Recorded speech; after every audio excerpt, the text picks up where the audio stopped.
Research Customer Support Group for the National Archives, and I'm also the director of the fair. First off, I want to say I'm so sorry we're getting a late start.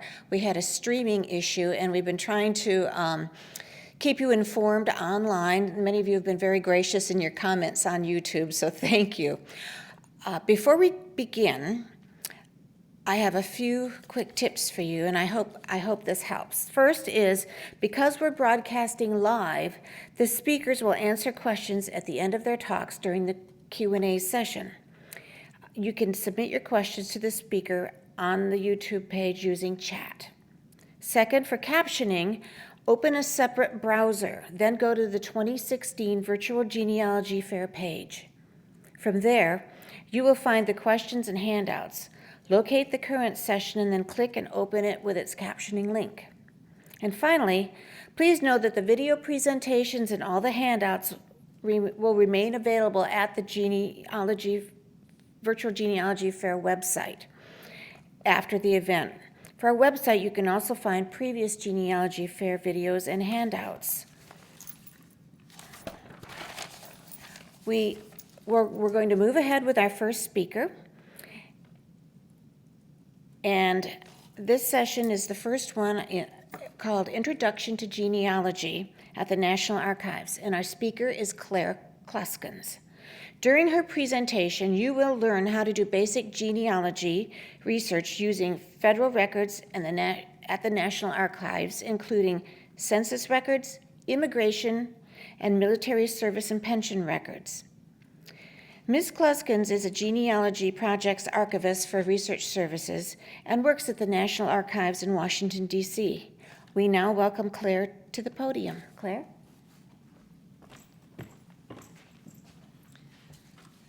Thank you, Diane, and good morning, everyone who's watching today, and good day to anyone who watches this in the future.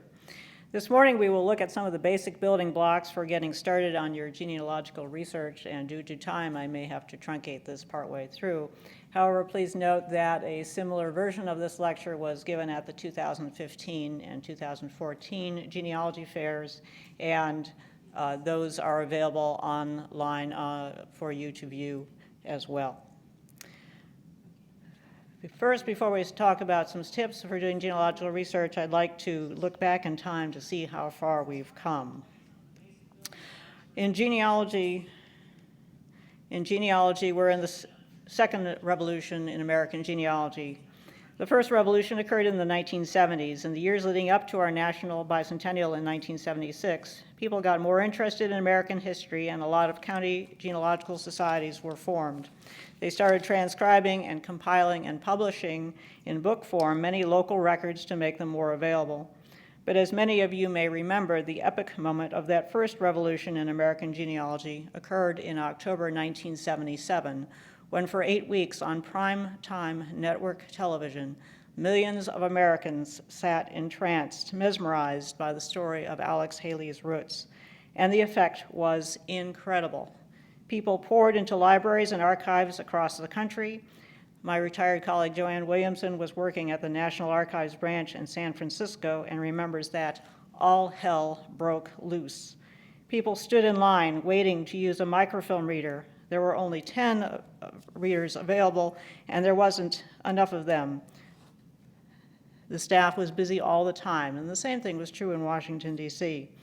The excitement in genealogy that Roots generated meant that archives and libraries had to pay attention to this new bunch of patrons and invest resources in making records useful for family history research more available.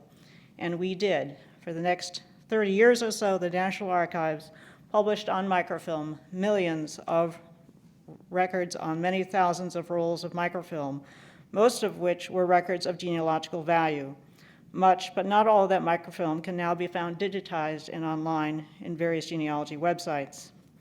Now to the second revolution. Around the year 1995 or so, people started having this new thing called an email address, and there was this other new thing called the World Wide Web, or the internet, that regular people could access. Now, we genealogists could communicate and find information in ways never before possible. Thus, we've seen the rise of commercial genealogy websites and not-for-profit genealogy websites that contain a vast quantity of data and billions of images of real records. There's so much online that it can be overwhelming. Despite these changes, some things are still true. Successful research requires careful, logical reasoning and analysis. It requires understanding the records, the purpose of the records, the context in which the records were created, and a reasonably exhaustive search for all relevant records. And yet, there are billions of records that are not online: federal government, state government, local government, private organization records. And the key to solving your brick wall problems may be in records that are not online. So let's have some suggestions for success. Well, first, think outside the box. Think beyond census and vital records, as important as they are. Think beyond online. Remember always, as you collect and compile information, to cite your sources fully. 1900 census as a citation is not useful, but to specifically indicate where in the 1900 census is useful so that you can go back and find that information if you need to, or so that you can share with someone else exactly where that came from. Research collateral lines. Records about other family members may have the information you need, and that will help you work your way around brick walls. Never ignore friends, neighbors, and associates. People migrated with their friends, neighbors, and associates to new locations. People migrated to new locations because their friends, neighbors, and associates were already there. And some of those individuals may very well be relatives. Do a literature search. Now, we're not talking Shakespeare here. We're talking about genealogical publications from the National Genealogical Society, State Genealogical Society, and local genealogical societies. These are found, some of these are online, but many of them are also found in libraries with genealogical collections. And of course, larger genealogical libraries will have more publications available. These publications will have information that's already been compiled by other researchers to help you get a head start on that family that you're interested in. There may also be records that have been published in these journals that is available nowhere else. Your state historical societies also publish magazines about state history. There are a variety of other specialized historical publications, and of course many, many books on various niche aspects of history, which you can find on places like internetarchive.com, HathiTrust, and Google Books.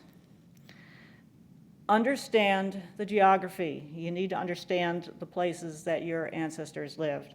There are lots of maps online at various websites, and the National Archives has in its catalog at catalog.archives.gov the 1940 and 1950 census enumeration district maps, as well as a variety of other maps online at this time.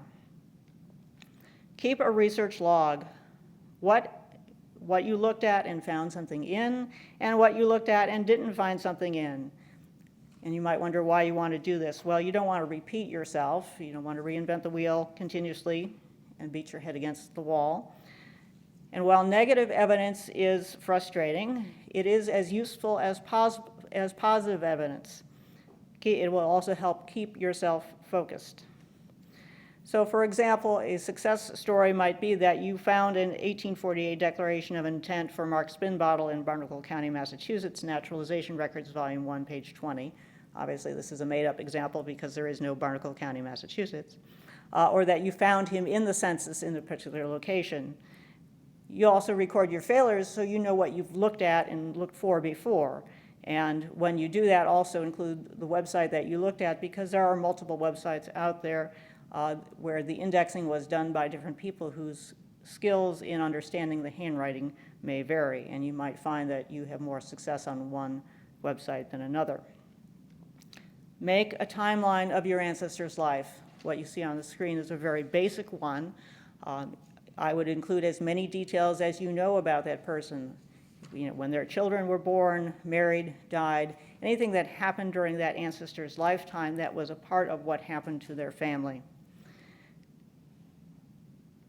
That will help you as you go along. If you're having trouble figuring out where they are, your timeline might give you some clues where to look for them.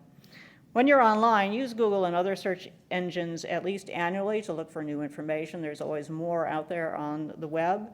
Use the National Archives catalog at catalog.archives.gov at least annually. There are more than 40 million catalog entries, and it grows continuously as staff members put more information about our records into the catalog, including many personal names. Offline, step away from the computer. Go to your public library and use its resource. Go to research facilities with actual records that are not online or microfilm copies of records that are not online and use them. Go to the places that your ancestors lived. Go to the public libraries at those places. Visit the genealogical and historical societies there. See where your ancestors lived and see where they're buried. Read and learn more about history because this will also help you understand your ancestors' lives. The geography, the boundary and name changes, the economics of the time, the politics, the social factors, the religion, the weather, and other forces that shaped our ancestors' lives. Now, how to begin? Begin with yourself. First, get organized and get your tools. You don't have to be 100% organized, nobody is, but make sure that all your research materials are in one box or binder, or eventually many boxes or binders, and that they are organized so that you can find the information that you've collected and not collect the same information over and over again, and so that this body of materials is something that you can use regularly and make progress with. Fill out your ancestor chart. This will help you understand what you already know about your immediate ancestors and give you ideas on where you need to do some work. And when you go perhaps and talk to another genealogist at, say, a county genealogical society meeting, and you want to ask them, well, how do I get started? Having something to show them will help them have a conversation with you on, well, this is what you should probably do next, or that kind of thing. So it's very useful. Likewise, fill out a family group sheet for each ancestor and each ancestor's siblings so that you know what you know about their family. And of course, you can update these charts over time. Organize any old family papers you may have, birth, marriage, and death certificates, newspaper death notices, military papers, social security cards, photographs, anything that you might have that will tell you something about your family. And you may be surprised to find what you already do, what you have that will help you. Interview your relatives, your parents, grandparents, aunt, uncles, cousins, anybody who's alive that might know something about the names, the dates, and places, and family stories. Never ignore the family stories and traditions. That's part of who you are, who your ancestors were.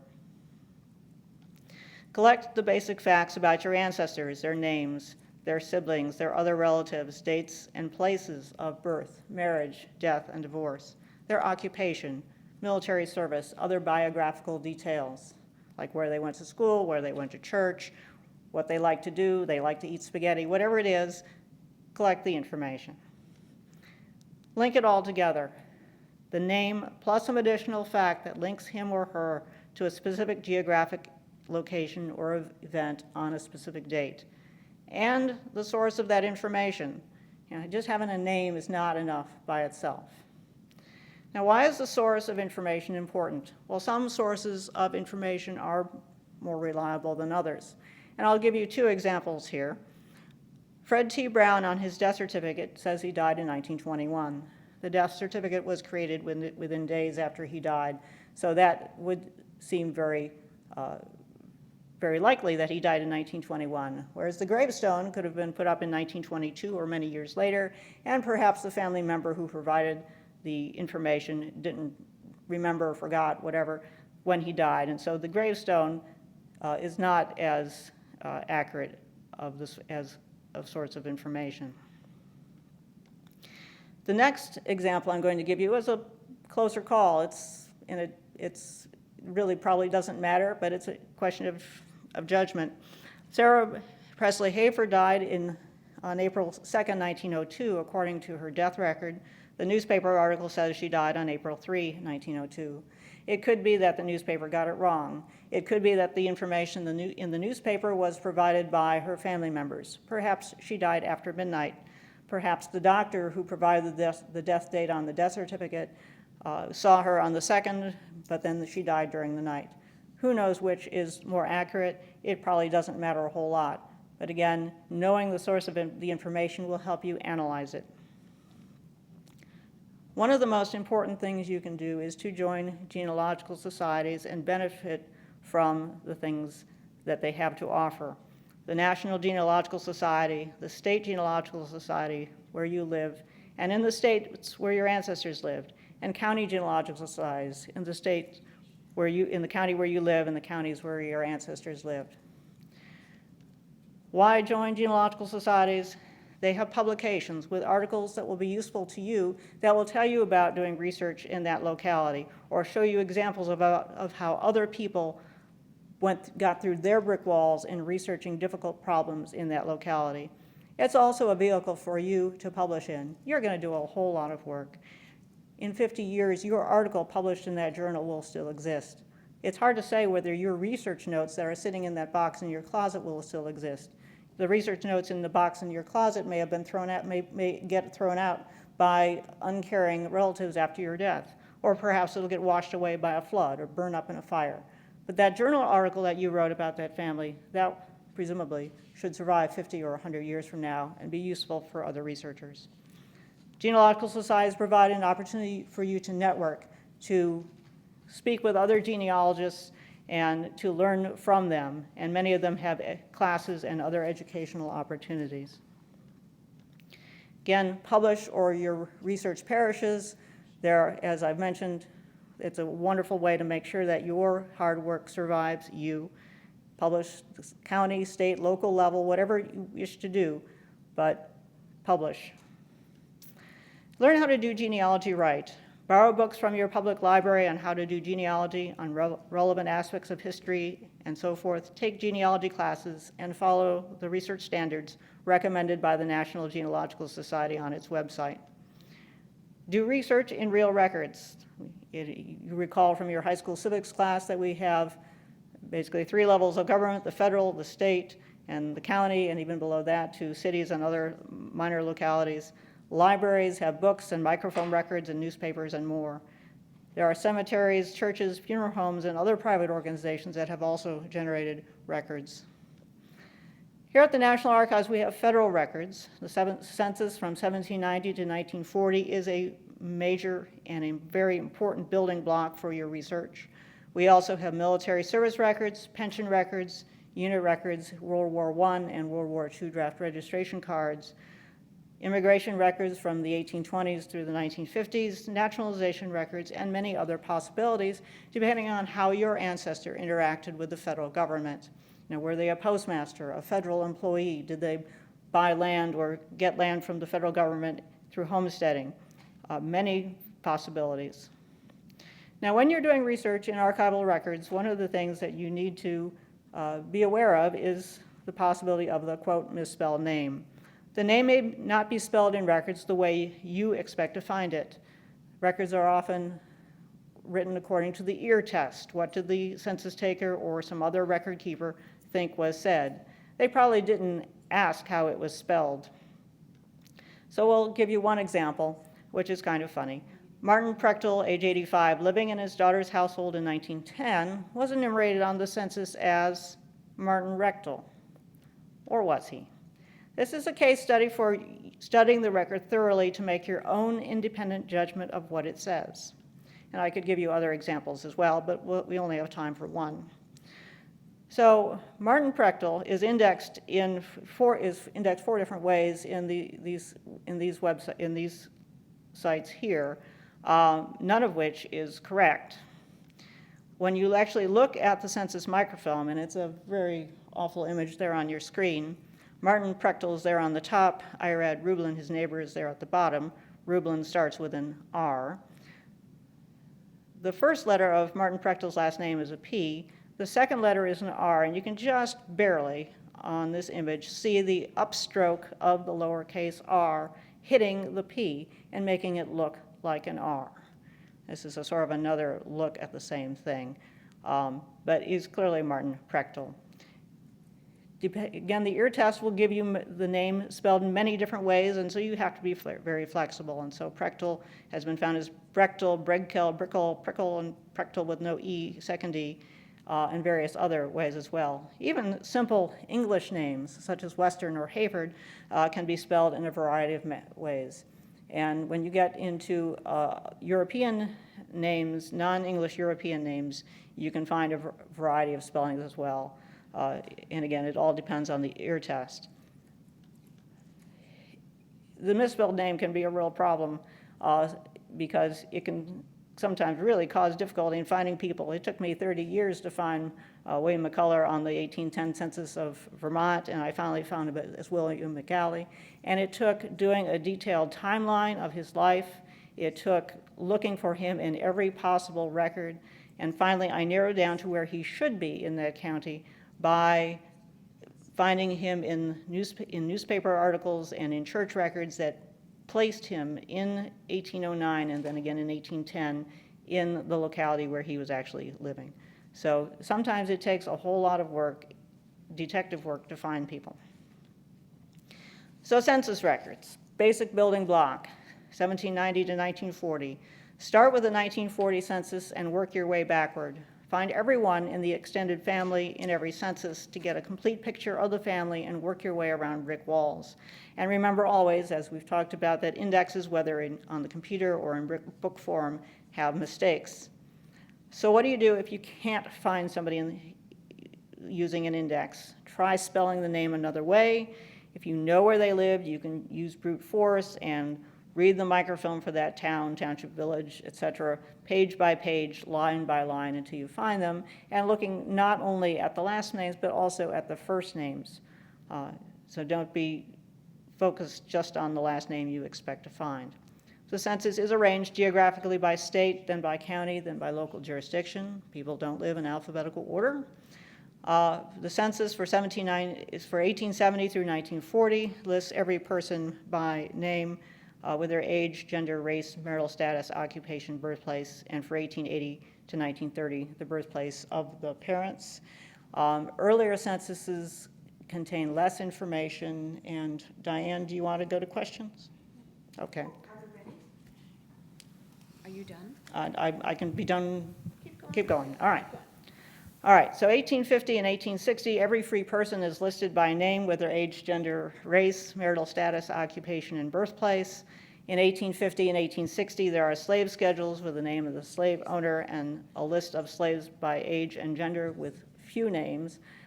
Typically, some of the really old slaves, the enumerator, for whatever reason, felt compelled to write down the slave's name, but typically no names.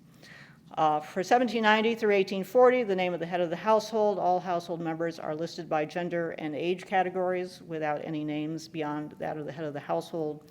The one exception would be 1840, where there are Revolutionary War pensioners listed as well. And of course, the slaves are part of the master's household. We're going to do a sample census search for an African-American family from Alabama. This is a family I chose at random several years ago for a conference. I didn't know anything about them, so I was starting blind. And I chose at random Jesse Washington, who lived in Autauga County, Alabama. He's indexed on Ancestry as Jess, J-E-S-S. And Jesse and Ella had children, Harry, Dottie, Betty, Arch, Quincy, and Albert Walter, who's described as the grandson living in their household. With this information, I then went back 10 years, expecting to find Jesse, Ella, and several children. This is the example of the 1930 census, what it looks like.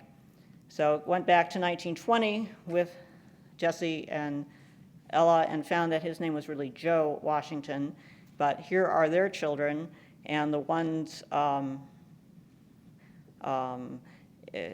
are not in italics are the ones that were on the 1930 census. And notice that the parents are age 45 and 40 instead of the expected 53 and 48. You have to be flexible and understand that names, ages, places of birth, basically all the information on the census might vary from census year to census year, so you have to be flexible. But we have a match here with the children that were on the later census. The children that are in italics were on the 1930 census. Sorry, I misspoke.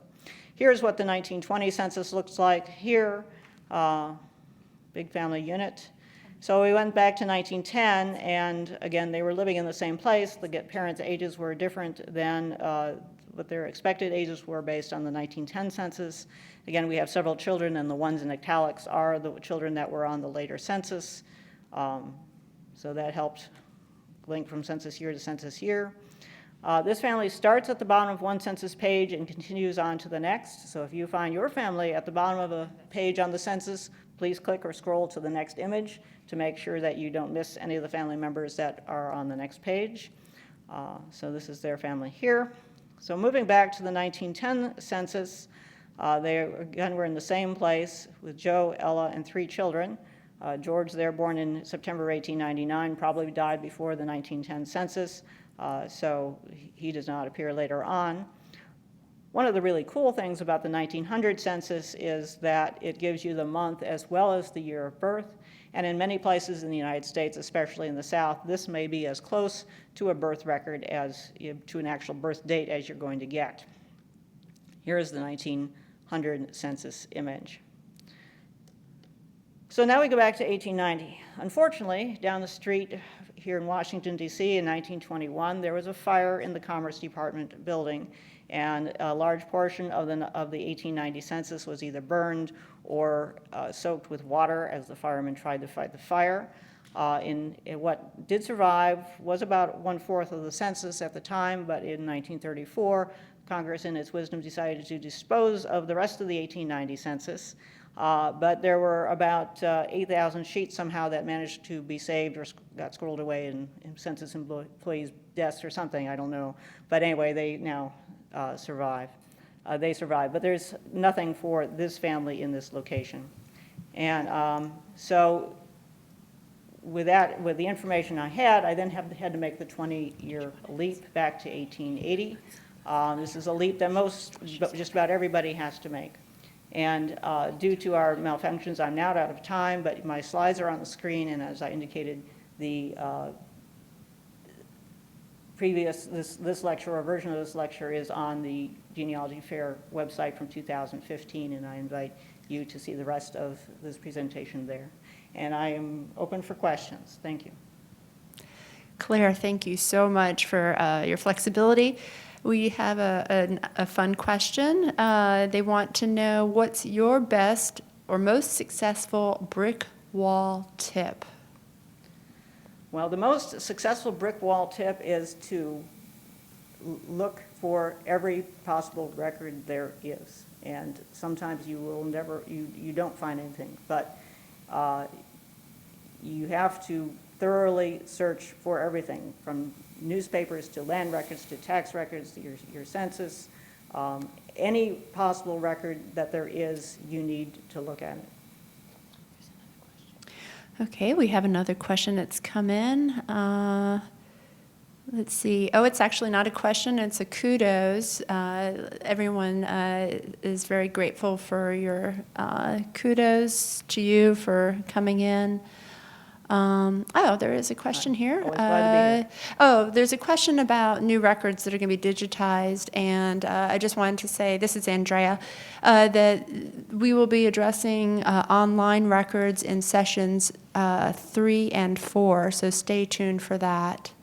And there are new records being digitized by our staff all the time, and they're going up in the catalog, and it's worthwhile checking at least once a year to see what's new, and to search by surname and also by place name. Thank you very much. Thank you so much, Claire. If you have questions that we did not read out loud, or if those questions come to you a little later after some of it sunk in, please send your questions in an email to inquire@nara.gov, and someone will get you an answer. And thank you again, and we still apologize for our little wait this morning, but we're rolling now. So welcome, and the next session, number 2 for the fair, is entitled "The Best National Archives Records Genealogists Aren't Using," and our speaker is Lori Cox Paul. She will explore underutilized National Archives records of interest to genealogists. Ms. Cox-Paul is the Director of Archival Operations for the National Archives at Kansas City. Welcome to the stage, Lori. Well, thank you so much, and I'm so excited to be presenting for you today, and I actually have a lot of material to cover, so we're just going to dive right into it, and we're going to go to the next slide, which will be slide 4, which is the objectives of my presentation for you today. We are going to be exploring underused collections of records of interest to genealogists held by the National Archives, and we're going to learn how you can access these records to expand knowledge of your family. And let's go to the next slide. And a few reminders that I want to go over with you. As you know, the National Archives does have many records of interest to genealogists created by the federal government. The vast majority of our original records have not yet been digitized, and in most cases, our records are one of a kind and cannot be found elsewhere. The examples that I will be using today in my presentation are from holdings at the National Archives at Kansas City, but many of the exact same types of records that I will be showing you today can be found at multiple locations of the National Archives. And let's go to the next slide, which is slide 6. So on the screen, you're seeing some of the most commonly requested genealogy records, things like alien case files, naturalization records, inmate case files, and military records. And let's go to the next slide, slide 7. But there are a lot of types of records that are not often used by genealogists, and these are the things I'll be talking with you about today. The first item is relinquished, rejected, or canceled land entry case files, rural rehabilitation loan case files, war risk insurance case files, and veterans home case files. And let's go to the next slide, which is slide 8. Well, why aren't these records used? Well, there could be some challenges to access. Perhaps there are not any indexes available, or maybe if there is an index, it's only available in paper form and not online. Oftentimes, these records have not yet been microfilmed and they have not been digitized, and so they must be used in person by a researcher in one of our research rooms. And frankly, a lot of these records are just unknown to researchers. People have never heard of them. And let's go to the next slide. So, starting with slide 9, I'm going to hopefully provide you with a lot of information about these different types of records so that you will know that they exist. So we're going to start out with some records that are found in Record Group 49, Records of the Bureau of Land Management. And these are serialized land entry case files that were canceled, relinquished, or rejected. And we'll go to the next slide, which is slide 10. So I'm sure many of you, as genealogists, are very familiar with land entry case files relating to homesteading. And of course, the successful homestead entry case files are housed at the National Archives in Washington, D.C. And of course, we can help researchers locate the information they need to make a request for the file, and that, of course, involves knowing the legal description of the land and the person's name and just some other pieces of information. But the records that we have here in Kansas City and at some other NARA locations are for those homestead claims that were not successful. So let's go to the next slide, slide 11. So the records that we have for these unsuccessful homestead claims consist of canceled and relinquished case files of land entries that progressed from the application to allow an entry, but were later canceled by the General Land Office or relinquished by the entryman, him or herself. And most of the records that we have in this group date from the early 20th century. But some of the files, especially contested claims, contain extensive testimony. And let's go to the next slide, slide 12. And so even though these case files were for people who were not successful, they still contain a lot of the exact same documents and information that you will find in those that were successful. So a typical file might include the original homestead application, correspondence, various receipts, public notices. And in some cases, you will find naturalization paperwork, proof of military service. There will be relinquishment papers if the claim was relinquished. And then, as I mentioned, there can be papers relating to contested claims that can include depositions, investigative reports. And every once in a while, you will actually find photographs. I don't want to mislead you. That happens rarely, but every once in a while, there will actually be photographs in these files.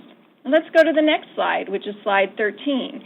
And I just want to briefly show you a couple of the different kinds of documents I mentioned. The document on the screen is a typical application for a homestead entry claim. So again, you're getting the person's name, where they lived, the exact legal description of the land, and a little bit more information about the person. And if you go into the next slide, slide 14, this is an example of where you can find naturalization paperwork in one of these land entry case files. And so, of course, for genealogists, it's wonderful when you open up a file thinking it's going to be one kind of record, and then you find inside of it other kinds of records that you weren't necessarily expecting to find. So this, of course, is documentation of this person's citizenship status. And then if we go to the next slide, slide 15, these are examples of different types of military service records that can actually be found in these land entry case files. And again, it's proving that the person had military service and maybe they were able to make a special kind of claim on land based on that military service. And we'll go to the next slide, which is slide 16, and here are just some examples of some photographs that can be found in these records. Again, it's very rare, but it definitely can happen. And let's go to the next slide, which is slide 17. So, are you likely to find an ancestor in these records? Well, ask yourself a few questions. Did your ancestors settle in the West? And is there a chance that they tried to obtain land under the Homestead Act or other similar acts? And let's go to the next slide. And I put on the screen for you other locations of the National Archives that have these records. I also have a handout, and all of our handouts for our presentations are on the National Archives website. And the handout gives you more detailed information about how to search for these records at different locations. And if we go to the next slide, which is slide 19, here in Kansas City, we actually have indexed all of our records, and we have our indexes online on our website, so you can take a look at those and look for names in our online indexes. And so I've put the links to those indexes on this slide. And if we head to slide 20, the next slide, I am very excited that digitization of these files is underway. And actually, here in Kansas City, Family Search has been in our research room for the last almost 2 years, digitizing all of our land entry case files. And the first portion are already online on their website, so you can actually go to their website and see these records completely free of charge. And they have just about concluded the rest of ours, and so within the next 6 months, all of our records from this particular series will be on the Family Search website. So it's very exciting for us that those will be out there for people to use. And that concludes the first section. We're going to head to the next slide. And we're going to switch gears just a little bit and talk about records that are found in Record Group 96, which is records of the Farmer's Home Administration. And there's 2 different kinds of case files that you can find in these records that might be of use to you: rural rehabilitation loan case files and farm ownership case files. And so let's head to the next slide, which is slide 22, and this just provides a little bit of background and context information about these records. The Farmer's Home Administration has operated under different names, but basically it began in 1935 with the mission of providing loans and grants to help farm families struggling under the weight of the Great Depression. The administration's chief tool was to supervise credit programs that provided loans, grants, and financial and other guidance to help farmers become self-sufficient and to allow some tenant farmers to buy their own land. And let's head to the next slide, which is slide 23. And so within these records, you're going to find different kinds of case files. And the first we're going to talk about are rural rehabilitation loan case files. And this series consists of case files for paid-in-full rural rehabilitation loans. And a typical case file will contain the loan application, a loan agreement, lease agreement, mortgage, statement of accounts, receipts, farm and home management plans, farm visit reports, and related correspondence. And the farm and home management plans are just a fabulous, fabulous record for genealogists because they contain detailed information about the farm family's production, assets, income, expenses, and food consumption. So let's take a closer look at these records, and we're going to the next slide, which is slide 24. And this is actually, I'm going to focus on one particular family, William and Martha May, and they were living in Sharon Spring, Kansas in 1940. And I just picked an example of, this is a very typical record that we all would use for genealogy, which is an example from the 1940 census, and I found them on the census. And of course, census records are just a great record for genealogy. But you can learn so much more about this family than what you learn in the census by looking at their rural rehabilitation loan case files. So let's take a peek inside that. Let's go to the next slide, which is slide 25. And so these are just some sample documents, again, that you will find in these files. You get their application, which is actually very detailed. I've only included a very small portion of that just to give you a taste of what's included. And then here's an example of the annual home business statement and home management plan. And these are multi-page documents that they would go fill out all of this very detailed information. And you can see on there, there's information about different food products and how much they had on hand and what they were expected to consume in the next year. And let's go to the next slide, which is slide 26. And another type of document that's really great to get a lot of detailed information about the family are these farm visit reports.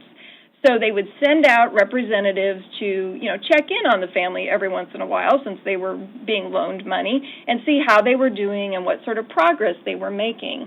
And so here you get a little bit of a narrative about all of the canning that Mrs. May was doing and what kind of a gardener she was. It says she is one of the few people who raised excellent gardens this year.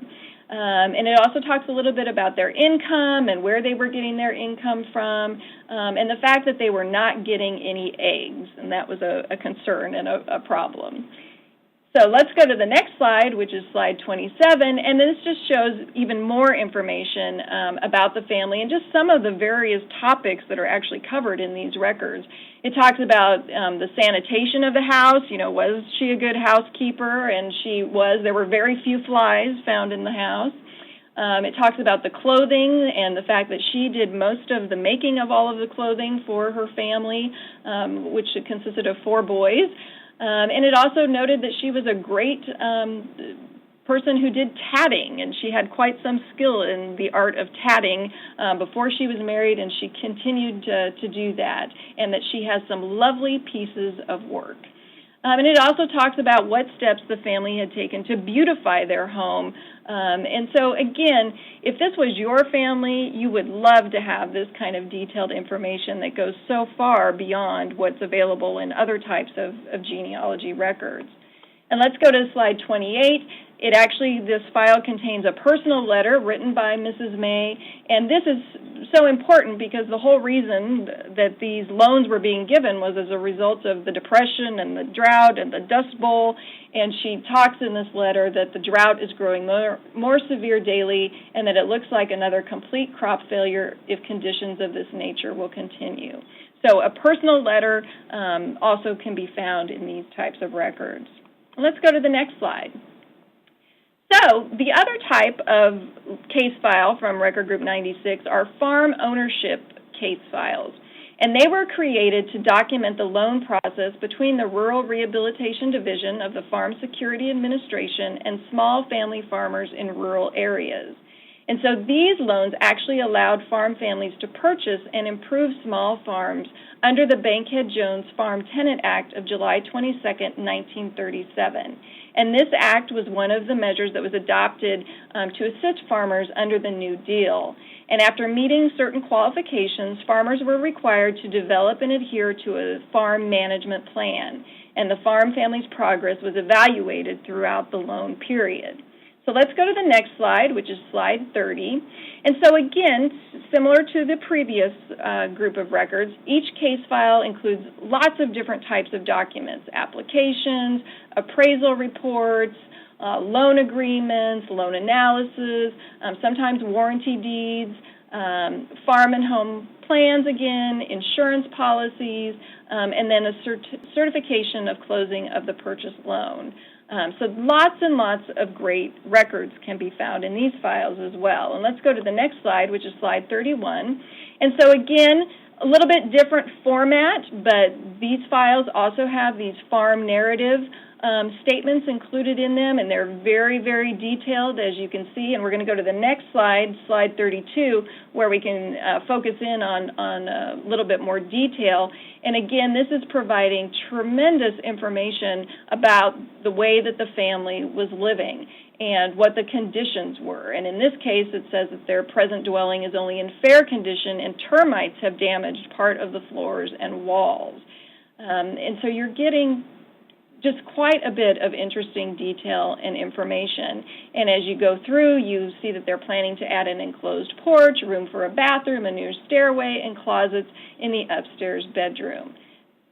So let's go to the next slide, slide 33.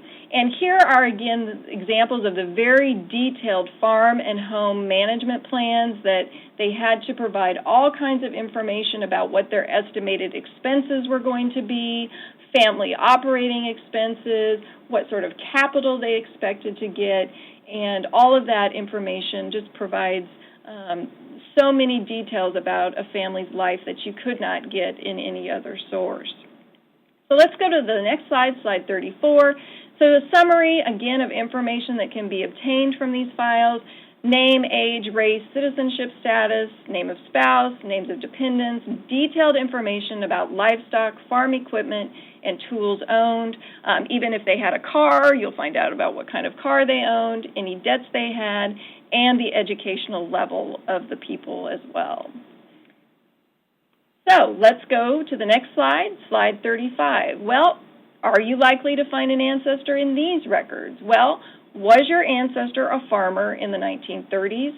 Were they farming in the geographic area the records cover? And if an index is available, does their name appear in the index? And let's go to the next slide, slide 36. There are a lot of different locations of the National Archives that have these records. And I also have done a handout for you about the records in Record Group 96. And you can look on that and see all the different locations that have the records, the specific series. And I encourage you to take time to click on those links that take you right into the National Archives catalog and read carefully the description of the records so you know specifically what counties are covered, because not every county do these records still exist. So you want to look carefully to see, okay, I've got it narrowed down to the state, but does the county that my ancestors were living in, they have records from that particular county? So take a close look at that handout. And let's go to the next slide, slide 37. Again, here in Kansas City, we have created online name indexes to the records we have, and so I've provided the hyperlinks for you to those so you can check those out. And if we go to the next slide, slide 38, our colleagues in Chicago also have put their indexes to these particular records on their website, so you have another opportunity to see which files they have there. And let's go to the next slide, which is slide 39. And now we're going to switch gears completely, and we're going to talk about records that are found in Record Group 21, which are records of the District Courts of the United States. And these are war risk insurance case files.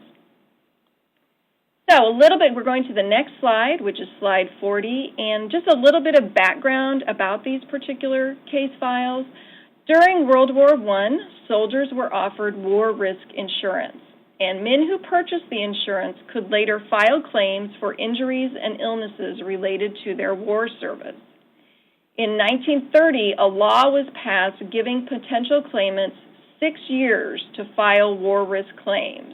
And so because of that law, it spurred many veterans to file claims beginning about 1931.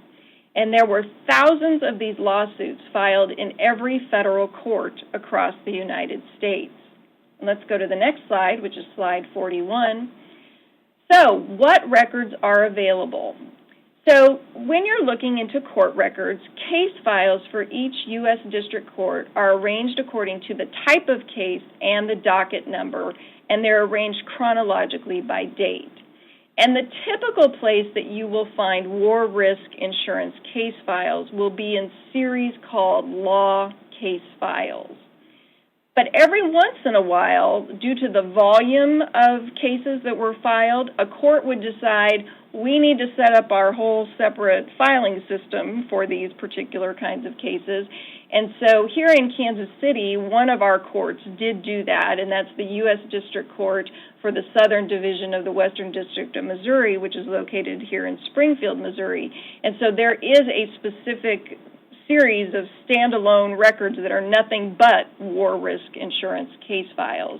And there may be other courts across the country that did that as well. But typically you're going to find them in a series called law case files. So let's go to the next slide, which is slide 42. And this is going to tell us a little bit about the different types of documents and information that can be found in these records. And with most court cases, you're going to find a lot of paperwork filed in a court case.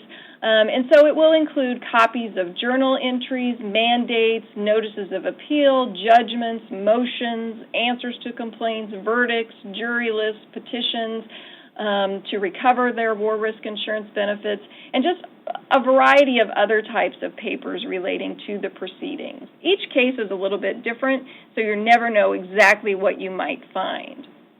Let's go to the next slide, which is slide 43. So I want to show you some sample documents out of a couple of different files that I found. The first one relates to an Albert Atchley, and this case was filed in the district court in Topeka, Kansas. And so you can see that the argument, or the plaintiff's argument and brief, the issue at hand is, did the plaintiff, Albert Atchley, become totally and permanently disabled under the terms of his war risk insurance policy prior to July 1st, 1919? And so that's what this whole case is about, is making that determination and seeing what the results would be. So if we go to the next slide, slide 44, the great thing about these records is it provides tremendous information about a person's service during World War I. And it includes graphic eyewitness testimony in some cases, detailed information about the nature of their service. And so they're just a terrific record for maybe filling in some gaps that you might have if you're doing research on someone in your family who served during World War I. You'll notice on this document on slide 44, it tells you that Mr. Atchley volunteered for service, went to France on a mission almost certain to result in death. He survived but was literally shot to pieces during one of the greatest battles in the history of the world. The evidence conclusively shows that the insured was, as a result of the injuries sustained in said battle, totally, permanently, and severely wounded. So let's go to the next slide, slide 45, and here is where you get a little bit of that eyewitness testimony about what his actual experience was. And you'll notice it says airplanes were fighting overhead and dropping in flames within close proximity to the plaintiff. Shells were bursting about him in every direction. He saw his comrades blown into the air and to pieces by bursting shrapnel. This continued from 5:30 in the morning until the hour of 4 o'clock in the afternoon, when, as testified to by Mr. Atchley, quote, "We topped this hill and we could see these guns and we could see them firing, and they would knock out a squad. It seemed like over there, and it seemed like, oh, that it's all over. It seemed like that when the gun fired, the shell bursted near where I was. It was in the back, kind of, on to the side of me, about 6 feet from me, and this shell bursted. Well, it seemed as I rolled way up in the air, and it seemed that when I hit the ground, something popped, and that is all I knew, and I woke up." So again, incredibly detailed account of his battlefield experiences, and certainly if he was a relative of yours, this would be something you would really value and cherish as a part of your genealogy research. And let's go to the next slide. This is from a different case, also filed in the U.S. District Court in Topeka, Kansas, but for a different person, Carl Ellison. And this is an example showing you very, very detailed documentation about all of his service. And I wanted to include this as an example because in some cases, as you may know, being genealogists, there was a fire that did destroy some military service records. And so in case you are not able to get the military service record or equivalent for your relative that served in World War I, these war risk insurance case files can fill in that gap for you. They can provide all of this very detailed information, and because it's a court record, it's documented in an official court proceeding, I think it's pretty trustworthy information as well about the nature of their service. So in this case, you can see, where he was living, where he was inducted. He was inducted in South Dakota, but then he was sent to Fort Riley, then off to Camp Meredith, New Jersey, then to England, then to France. I mean, you're getting just this incredible timeline and chronology and all the different geographical locations he was at. And you're getting the information about when he enlisted, including a physical description of him. You're getting information about any awards he won. And it also gives you there, you'll notice at the bottom, all of the different battles, engagements, skirmishes, and expeditions that he took part in. And it's quite a detailed list with dates and the name of each offensive that he took part in. And if you continue on to the next slide, slide 47, it continues on with the list of engagements, but then it also gives you other information about his health, his marital status, and other types of remarks. So again, just great information that's available in these records. And for World War I could be really, really helpful in filling in some gaps. And if we go to the next slide, you'll notice again, here is his kind of battlefront eyewitness testimony. He was a litter bearer, and he's talking about that and talking about waking up in a field hospital, and he was diagnosed with shell shock. And so you get that information about him. And you'll notice at the bottom of the document it says that there are a number of photostatic copies of records, including the plaintiff's hospital records while in the Army of Occupation in Germany. So you'd get all of his medical records in this case file as well. So you're getting military service, medical records, just a number of different types of things. And if we go to the next slide, slide 49, so again, the summary of information, all sorts of different types of documents that you can find in the records. And then next slide, slide 50, are you likely to find an ancestor in these records? Well, first of all, did the person you are looking for serve during World War I? Did he suffer an injury or illness relating to his service? Was he still living in the early 1930s, and might he have filed a claim for compensation? Let's go to the next slide, slide 51. If the person was still alive in the 1930s, where were they living at that time? That will help you determine which court would have had jurisdiction over his case, because people filed the case where they were living in the 1930s. So maybe during World War I, they lived in Kansas, but then by the 1930s, they had moved to Colorado, so they would have filed their case in Colorado. So that's important to know. Where was the person living in the 1930s? And then you're going to need to look in court indexes or docket books to see if the person's name appears. And let's go to the next slide, which is slide 52. So all locations of the National Archives that have Record Group 21, records of the District Courts of the United States, will have law case files that contain war risk insurance case files. And I want to make it really clear to you, as you're investigating these records, court records research can be a little bit more complicated than other kinds of research because it normally requires a two-step process. You're going to have to look in the dockets first so that you can get a case number, because the case number is the whole key to being able to find the actual case, because the court filed them in docket case number order. They didn't file things by people's last name. So without having that case number, we're not able to find the actual physical case file. And so that's where the docket books come in. So you're going to have to look through the dockets first of all to see if you can find the person's name and get a case number, and then the actual case itself can be retrieved and you can look at it and copy the records. So even though it's a two-step process and it might take more than one visit to accomplish that, I think you can see from the examples I've shown that it would be well worth spending that time if you did have someone in your family that had one of these war risk insurance case files. So let's go to the next slide, which is slide 53. And the last type of records I'm going to talk to you about today come out of Record Group 15, which is records of the Veterans Administration. And these are select case files from records of the National Home for Disabled Volunteer Soldiers. And so we'll go to the next slide, slide 54. So the U.S. National Homes for Disabled Volunteer Soldiers were established after the Civil War, beginning in 1866. And they provided a place for disabled American soldiers and sailors to live.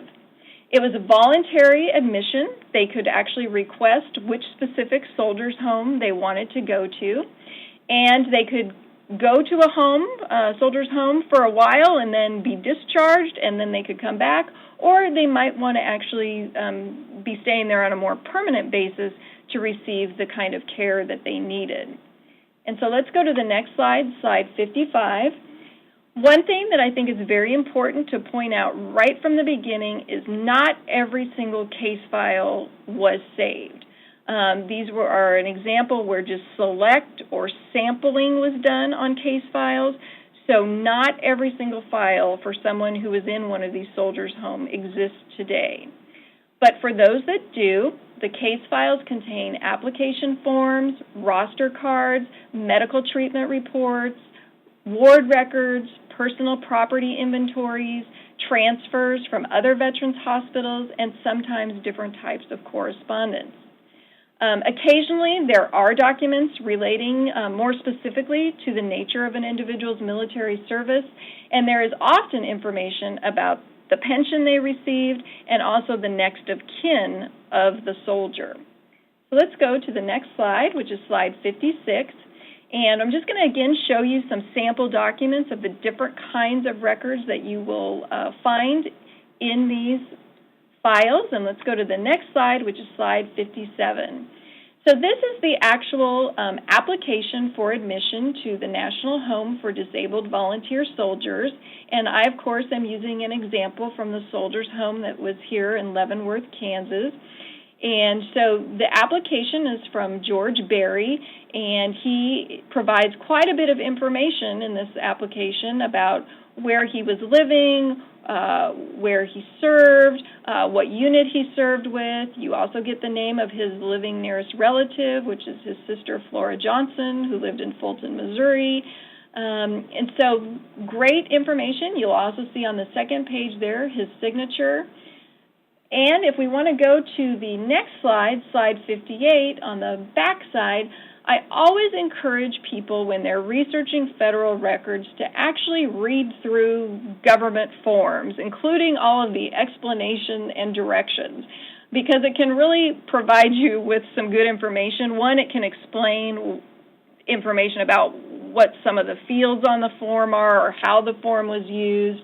And it also, in this case, gives quite a bit of information about the pension and the fact that the soldier's pension was going to be used to help pay for his hospital stay at the soldier's home. So whenever you see government forms, if there's a lot of writing like that, take the time to read through it because they can be pretty revealing and provide you a lot of good information. And let's go to the next slide, which is slide 59. So here is a roster card, and it's kind of interesting. Even though this is a hospital, there is still a lot of military jargon used and kind of military organization actually used. Soldiers who were admitted there as patients were assigned to units. They wore uniforms to some extent. And so this roster card for our example, George Berry, we find out that he was a musician in the B Company of the 56th Regiment of the United States Colored Troops during the Civil War. And it's important to note that the soldiers' homes did allow African Americans as well as white soldiers. There was a degree of segregation in terms of housing, but they were admitted to the soldiers' homes.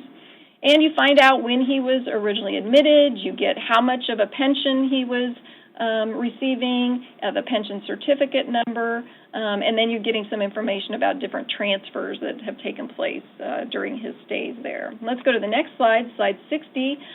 This is, again, just providing you information about the fact that George Berry actually died while he was in the soldier's home, and it's giving you the cause of death, and it's giving you the name of another relative. On that first application, we got the name of his sister. Well, now we're getting the name of his brother, Jerry A. Berry, and where he lived. So again, that's great information for genealogy. And the next slide, slide 61. In this case, we get detailed information about what happened to George Berry after his death. The undertaker, you get the name of where his body was taken and documentation about that. And then on the next slide, slide 62, you're actually getting the exact location of where George Berry was buried. And so you're getting the section, the row number, and the grave number so that you could go and find his actual gravesite today from this information found in this record. So if we go to the next slide, slide 63, again, here's just a summary of the kinds of information that can be obtained in these files. The soldier's name, age, residence, birthplace, occupation, marital status, unit and rank, when and where they enlisted, the date and place of discharge, pension number, race, height, eye color, hair color, medical information, date of death, funeral arrangements, exact burial location, and names of next of kin. So for genealogy, that sounds like a home run to me in terms of getting great information. And let's go to the next slide, slide 64. So, are you likely to find an ancestor in these records? Well, did your ancestor serve in the military? Were they alive at the time the soldiers' homes existed? Might they have needed the care such a facility provided? Does their name appear in our index? Go to slide 65. You might also find in the course of doing your research that you see a family member enumerated on the census living in the soldier's home. So here's an example of the census, and it's showing you the enumeration from the U.S. soldier's home. And so that would be a clue, obviously, that they were admitted to the soldier's home, and you could then use this as evidence and see if we have a case file. And if we don't have a case file, let's go to the next slide, slide 66. You found out this documentation, you found the census that shows that they were at a soldier's home, but unfortunately his file wasn't one of the files that was saved in the sampling. So all hope is not lost. The good news is the soldiers' homes had another kind of record that were kept called historical registers, and those were saved, and they do list all residents, and those have been digitized and are available on Ancestry.com, and they're called the U.S. National Homes for Disabled Volunteer Soldiers. That's how you find it on Ancestry.com.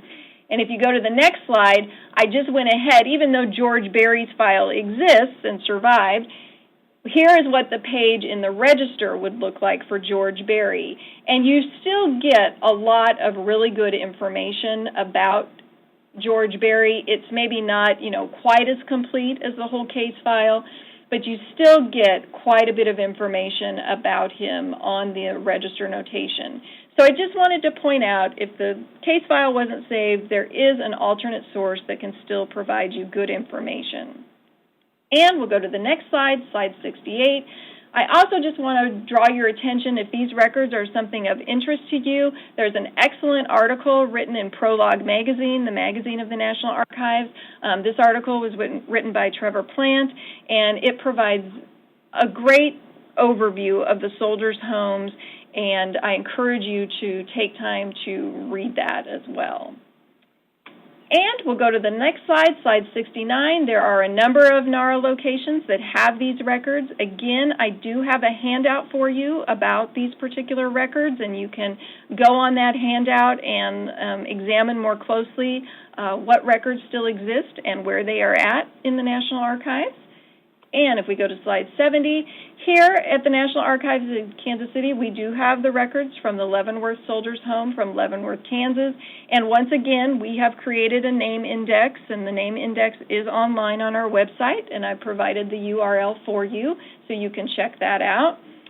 And then on the next slide, our colleagues in Chicago also have created name indexes, which are on the website. And so, again, you can check out those links and see if you can find any names. And I also just want to point out, just because a location doesn't have an index on our website does not mean they don't have some kind of an index. So you should contact them and ask them if they do have an index that they can search in to see if there's a record for your person. And we'll go to slide 72. So how do you get access to any of these records? We really do encourage you to contact us via email before you would plan to come for a visit. We like that because we want to discuss your research with you. We want to make sure that the records that you want are available to you on the day you're planning on coming. And some of us, different locations of the National Archives, have records stored at multiple facilities. And so sometimes it can take a couple of days to get records pulled and brought on site for your use in the research room. So we always appreciate having that heads up that you're coming and welcome you to come to our research room to use these records.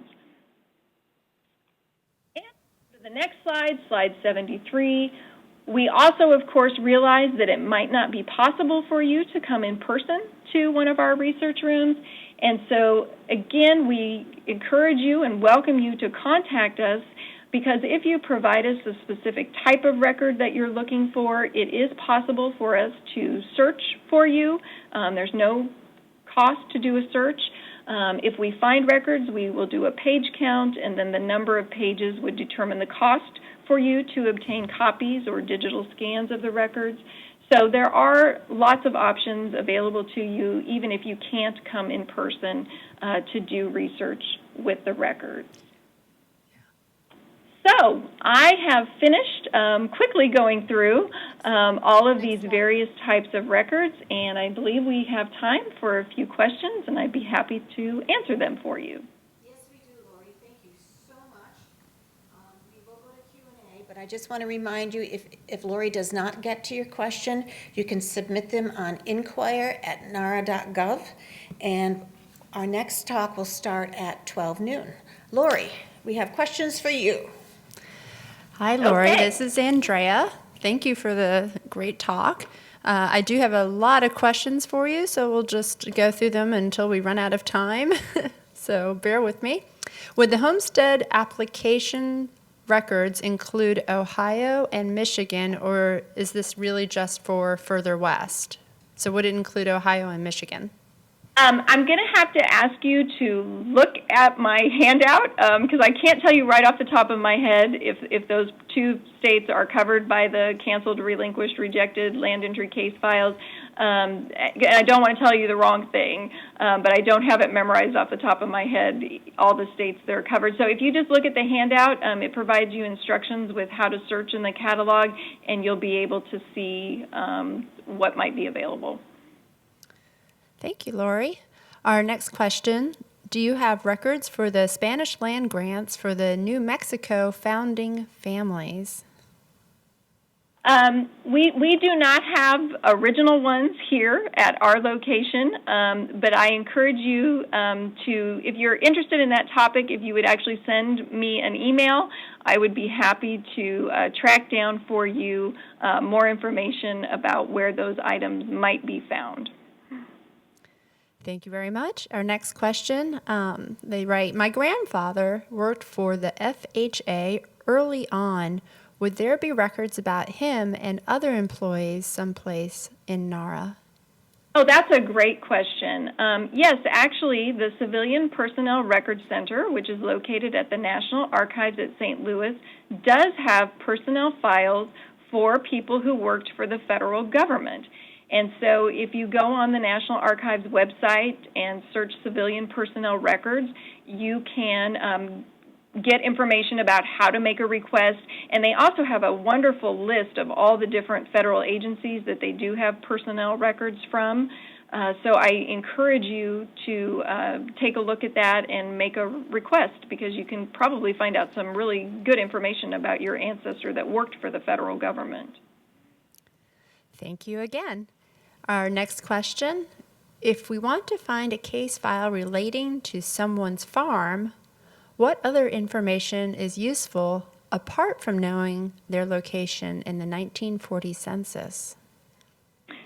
It would be really crucial to know, obviously we need the person's name. That's kind of a basic. We need the person's name. We need to know where they were living at the time. If you know exactly the legal description of the land, that can be helpful. But those would be some basic pieces of information that we would need to know. But we could get started, actually, with the information just on the census. And in our case, for the records we have here in Kansas City, it would be pretty easy for us to determine if we have a file or not, because we have all of our files indexed. So in our case, it's either a yes, we have it, or a no, we don't have it. So it could be fairly easy to make that determination fairly quickly. But if you would be writing to another location of the National Archives to do a search of those kinds of records, you want to provide as much detailed information as you possibly can. Thank you, Lori. Our next question. My grandfather was in World War I, but in the Philippine Constabulary. Where would I find info on that? Okay. For that, it's probably less likely that he would have a war risk insurance case file claim, but I would encourage you to contact the National Archives at St. Louis, which would typically have service records from that time period, and ask them to do a search. I would start there, and then if you run into roadblocks, there might be other avenues. There could be, I don't know if there is, but there could be specific records about that particular place he was at and what he was doing there. I'm just not personally familiar with that, but there could be other options available too. But I encourage you to start with St. Louis for that first. Thank you, Lori. Our next question. Where would one find information on World War I soldiers in the pioneer infantries that served in France, such as the 809th Pioneer Infantry? Okay. Again, if you're interested in a whole unit or a whole division, and you're more interested in kind of the overall big picture of that unit and what they did, and maybe not a particular soldier, there are unit records that exist and are available. You should first go to the National Archives catalog and put in the name of the unit and just see what records might be available and where they might be at. And I don't want to tell you for sure where they could be in St. Louis. They could also be in College Park. But you might try that. If you are more specifically interested in just individual soldiers, again, you're going to want to try to find the service record, and I encourage you to start with St. Louis and see what they might turn up for you. But unit records, do some searching in the National Archives catalog and see what you might turn up that way. Thank you, Lori. Question about inmate records. What type of inmate records are available? Okay, well, here in Kansas City, we have inmate case files from the Leavenworth Federal Penitentiary, and our case files go from 1895, when the first inmate was sent there. We have files now up until the mid-1950s. And other locations of the National Archives also have penitentiary records. The National Archives at Atlanta, the National Archives at Seattle, the National Archives at San Francisco, and also the National Archives in College Park has a series of notorious offenders case files.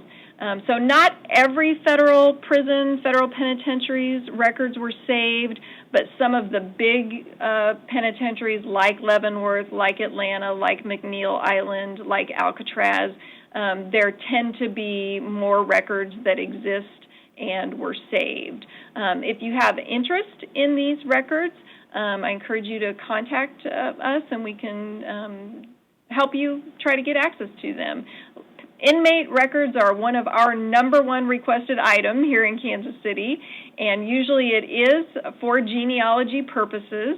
And there's no shame in having someone who was sent to the penitentiary because there's great genealogical information to be had.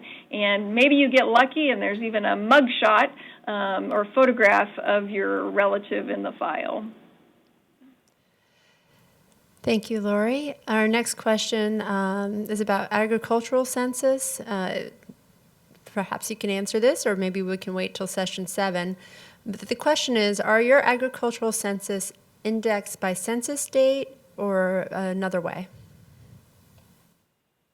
I'm not 100% sure on that. I do know that some of the agricultural census schedules have been put on Ancestry.com. I'm pretty sure some of them have been.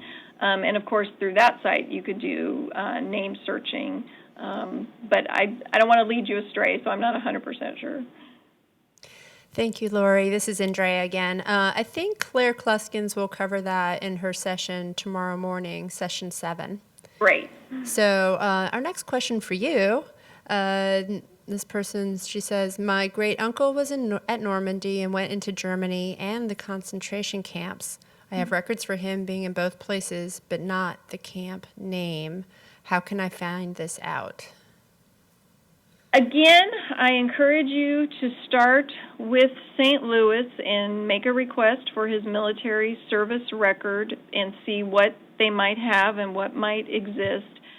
If it does exist and there's detailed information, you might get more information about that. That's where I would start. That's what I would start with and see what you can get there first of all. Thank you, Lori. We have one more question. Let's see. Where would one find out if case files from the Dayton Veterans Home still exist?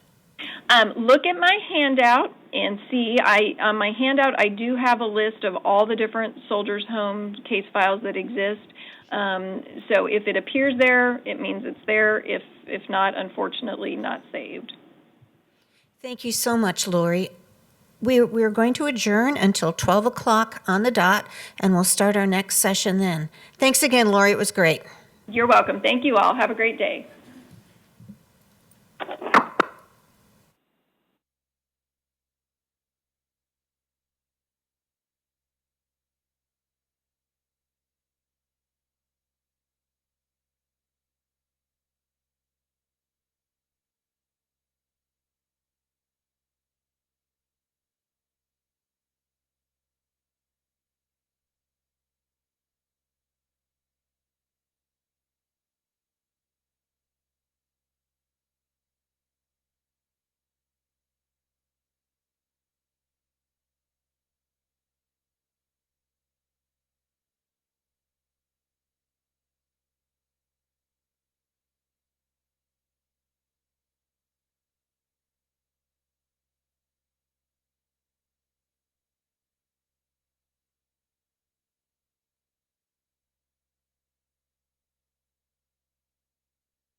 Good afternoon. If you're just joining us, my name is Diane Dimkoff, and I'm the National Archives Researcher, Customer Support Director, and the Director for the Virtual Genealogy Fair. This is session number 3 for the 2016 fair, and the lecture title is National Archives' Innovative Online Resources and Tools to Help with Your Genealogical Research. The presenters are Sarah Swanson and Kelly Osborne. They will provide an overview of the many National Archives tools and tools that we have available to help with genealogical endeavors, both for novices and experienced researchers alike. Ms. Swanson is a member of the web team, and Ms. Osborne is a community manager and web developer for the innovation at National Archives at College Park. I'm turning the broadcast over to Sarah Swanson and Kelly Osborne.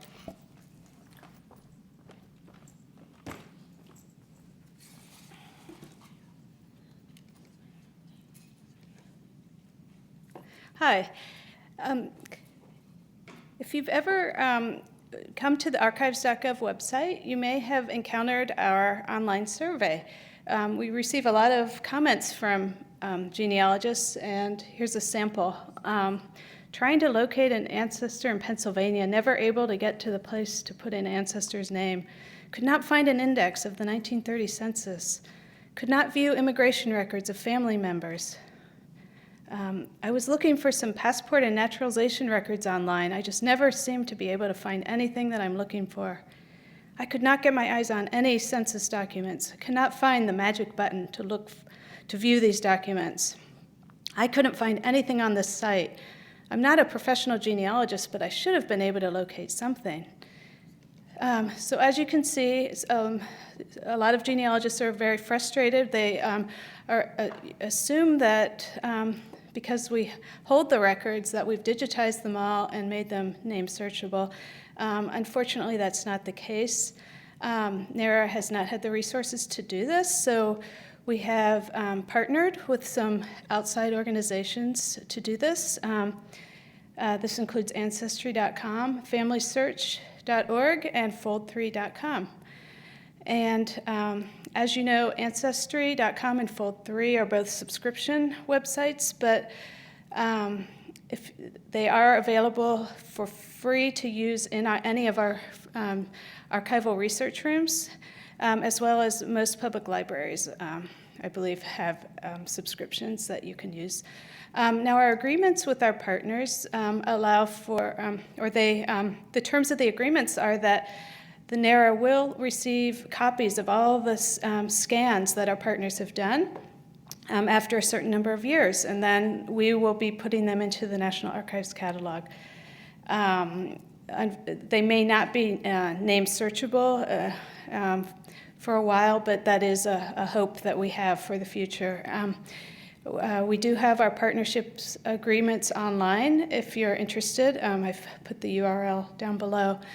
However, the archives.gov is still, we still have some great resources for genealogists.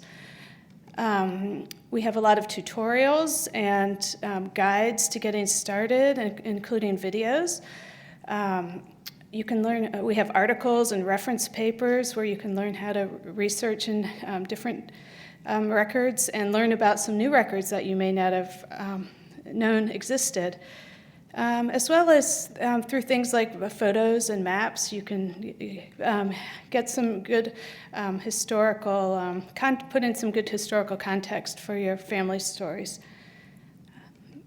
I'm going to be going through a lot of slides here, and the URLs will be at the top of each slide, so you can easily go back to the pages if you're interested. Let's see. When you first come to archives.gov, click on Research Our Records. I recommend you go straight to the genealogy portal, and you can find a link on the main research page. At the bottom, there's a button for Research Your Ancestry. So, and then this is the main genealogy portal page. And I'm going to first show you the Start Your Genealogy Research page. And right at the top there is a great tutorial, a PowerPoint slideshow on beginning your genealogical research at the National Archives. And then in this area that's circled, I linked to some of the main record types that genealogists usually use that go to our topic pages in these areas. And I'm going to show you one example. If you click on military records, this page will link you to all the various wars. And I'm going to show you specifically the Civil War page. Now our website recently moved into a Drupal content management system about 2 weeks ago. So we will have all sorts of new functionality and the improved layout and presentations in the next, you should notice some great improvements in the coming months. Now on these main topic pages, we try to incorporate resources from all over the agency that relate to the topic, because many offices at NARA have created genealogical help resources. So, and then, let's see. Whoops. Okay, well, on these topic pages at the top usually link to, if there is a main research guide, we'll link to that. And then below we have a lot of subtopics. And these are our new, this new functionality. You can click on, these are called accordion menus, and you can click on one subtopic and it opens up and you see all kinds of articles or photos and finding aids that relate to the various subtopics. On the Start Your Genealogical Research page, we also have a link to videos from our Know Your Records series. These are genealogical workshops, and NARA has a YouTube channel where we've started to put recordings from the various workshops. You can see here there's one on Introduction to Census Records, and let's see, Freedmen's Bureau records. So that link specifically will filter on this page by Know Your Records, but you could also put in census there, or immigration, or catalog if you wanted to filter it in a different way. Also on the Start Your Genealogy Research page, we've also linked to the previous sessions from the virtual genealogy fair. This is the 4th year, so we already have 3 years of great recordings of various sessions that you can refer back to, because we can't cover everything this year, so you may want to look back at previous years, and the handouts are there as well. And the arrow at the top will take you right back to the genealogy main page. That's called our breadcrumb navigation, so an easy way to go back. Okay, now I want to show you our records digitized by our partners page. And we've listed all the records here that Ancestry.com, Fold3, and Family Search have digitized from NARA's records. The page is, it's a very long list at this point, and it's in order by microfilm number. And so you can either find it, if you want to find out if a certain series has been digitized, you can either find the microfilm number from our microfilm catalog, or you could look for a finding aid that lists it. Our other suggestion is that you can do Control F and put in a keyword here and search for that word on this page. And I've done an example here. Say I wanted to see if passenger lists into Baltimore for in the 1850s are online. So you can see in the upper right, I did Control F, typed in Baltimore, and sure enough, it shows me that M255 had our passenger list into Baltimore, and I see that Ancestry.com and Family Search have both digitized them. Okay, next I want to show you, we have reference reports for genealogy. And you can see all some of the topics that have been covered. I'm going to show you an example here. These are brief 1 to 4 page reports that typically give you the relevant microfilm roll numbers, and occasionally they'll also list original records that have not been microfilmed.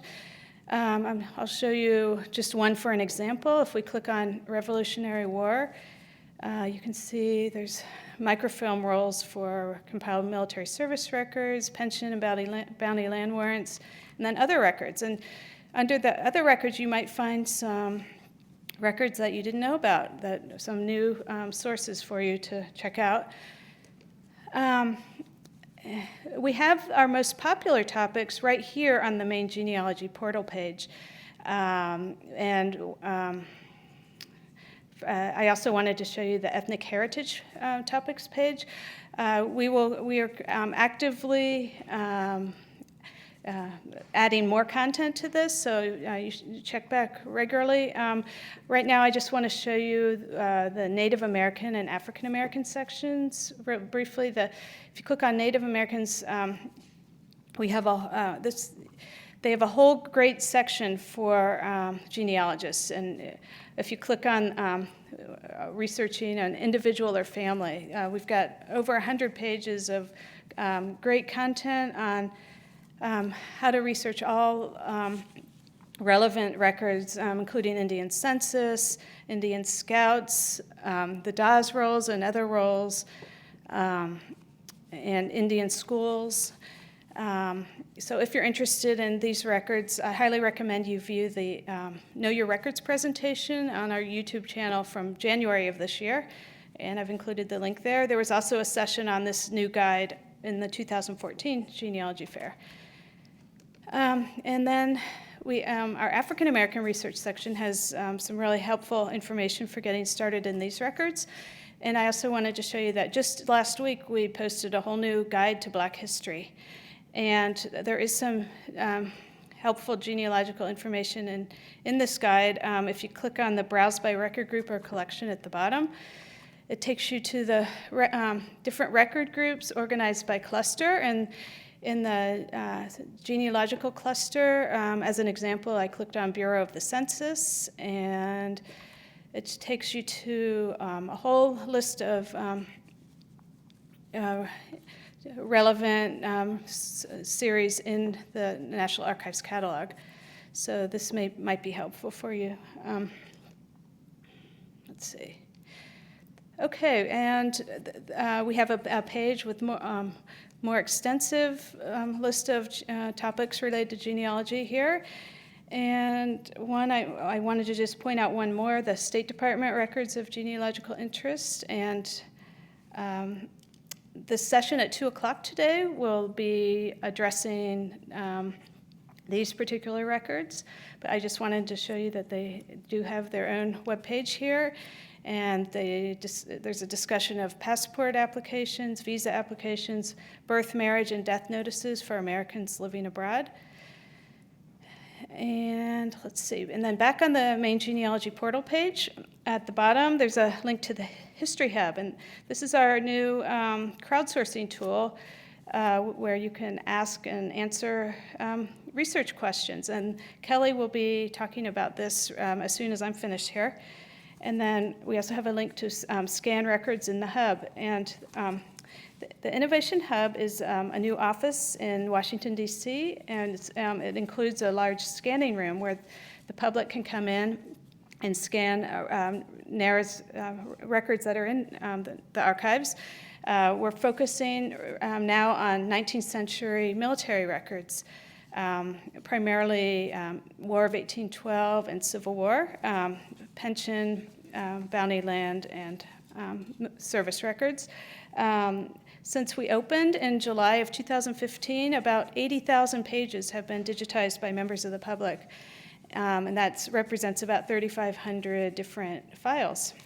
And the benefit of doing this, of coming in to scan your records, is that you will be able to bring home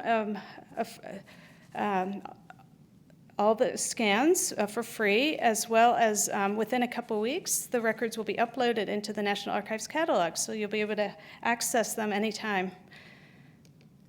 And And then lastly here, I wanted to point you out to the link to the genealogy-related articles. Now this will take you out to our publications section and specifically into the Prologue magazine. And there's a series of articles that are called Genealogy Notes. And as you can see here, there's lots of different topics that have been addressed.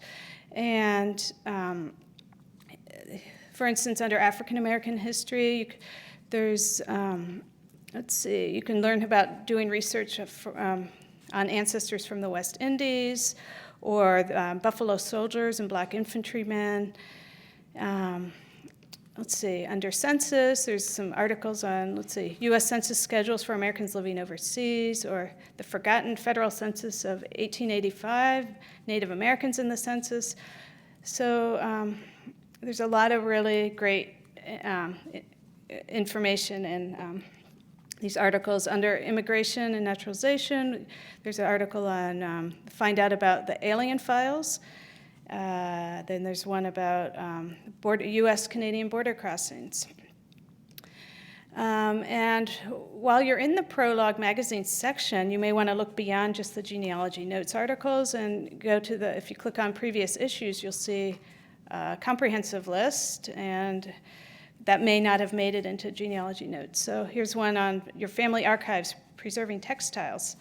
So you never know what you may find in here. It's worth browsing through. There's also a special issues link. And then also within the publications section, I recommend you click on all publications, because under the by type, there are several finding aids that are hidden in here. I'll show you one example. If you click on reference information papers, you'll see there's papers on Black family research, military service records, using civilian records for genealogical research. Now, all of these top reports should be linked from the various topic pages, but I still recommend you look through here. You might find something unexpected. And to leave the publications area, to go back to the main research section, you click on the research or records at the top. And now we're on the main research portal page, and there's a link here to the National Archives catalog. Now about 95% of our records have been described in the catalog. However, that's mostly at a really high level, at the series level. So if you type in your ancestor's name, it's probably not likely you will find anything at this point. However, we will be growing exponentially within the next couple years. Just within the last year, we've put in about 10 million new images. And as the scans that are digitized by our partners start to come to us, we will be uploading them, and so we may be up to 500 million images in about 2 years. So we will provide updates to you on what's been put into the catalog on our Digitized by Partners page. Let's see. There are some exceptions to names being in the catalog. For instance, I think Leavenworth prison records are in there. There's about 800,000 alien case files in here. And also, I think about 50,000 Fort Smith, Arkansas court case files. So, and some other assorted things, including all the 80,000 pages that were scanned by citizens in our hub. Now, our catalog also has a new interface, and you can see the URL to go directly to this page up here at catalog.archives.gov. And this would enable you to actually log in and get some new expanded functionality with tagging and transcribing. And the presentation at 1 o'clock today will go into more detail about how to do this. And there is a guide on using the online catalog on this webpage. And at the bottom of this page, it gives you some ideas for what keywords to put in to get some results. Instead of using a name, you can look at a higher level, for instance, put in a military unit or a town name, and maybe have some more luck. Also on the main research page, I wanted to show you the link to access to archival databases, which is known as AAD. And this belongs to our, this is from our electronic records office. And let's see, this is their main web page. And now this is an exception. This is actually a part of the website where you can put in individual names and get results. So if you click on their link to genealogy personal history, it's a very extensive list of data sets that you can search on individually. If I just clicked on passenger list records, I just did an example here. If I clicked on records for passengers who arrived at the Port of New York during the Irish famine, let's see, about 1846 to 1851, I put in the name Langton, and 35 records came up, and you can see you get the name, age, ship name, and arrival date.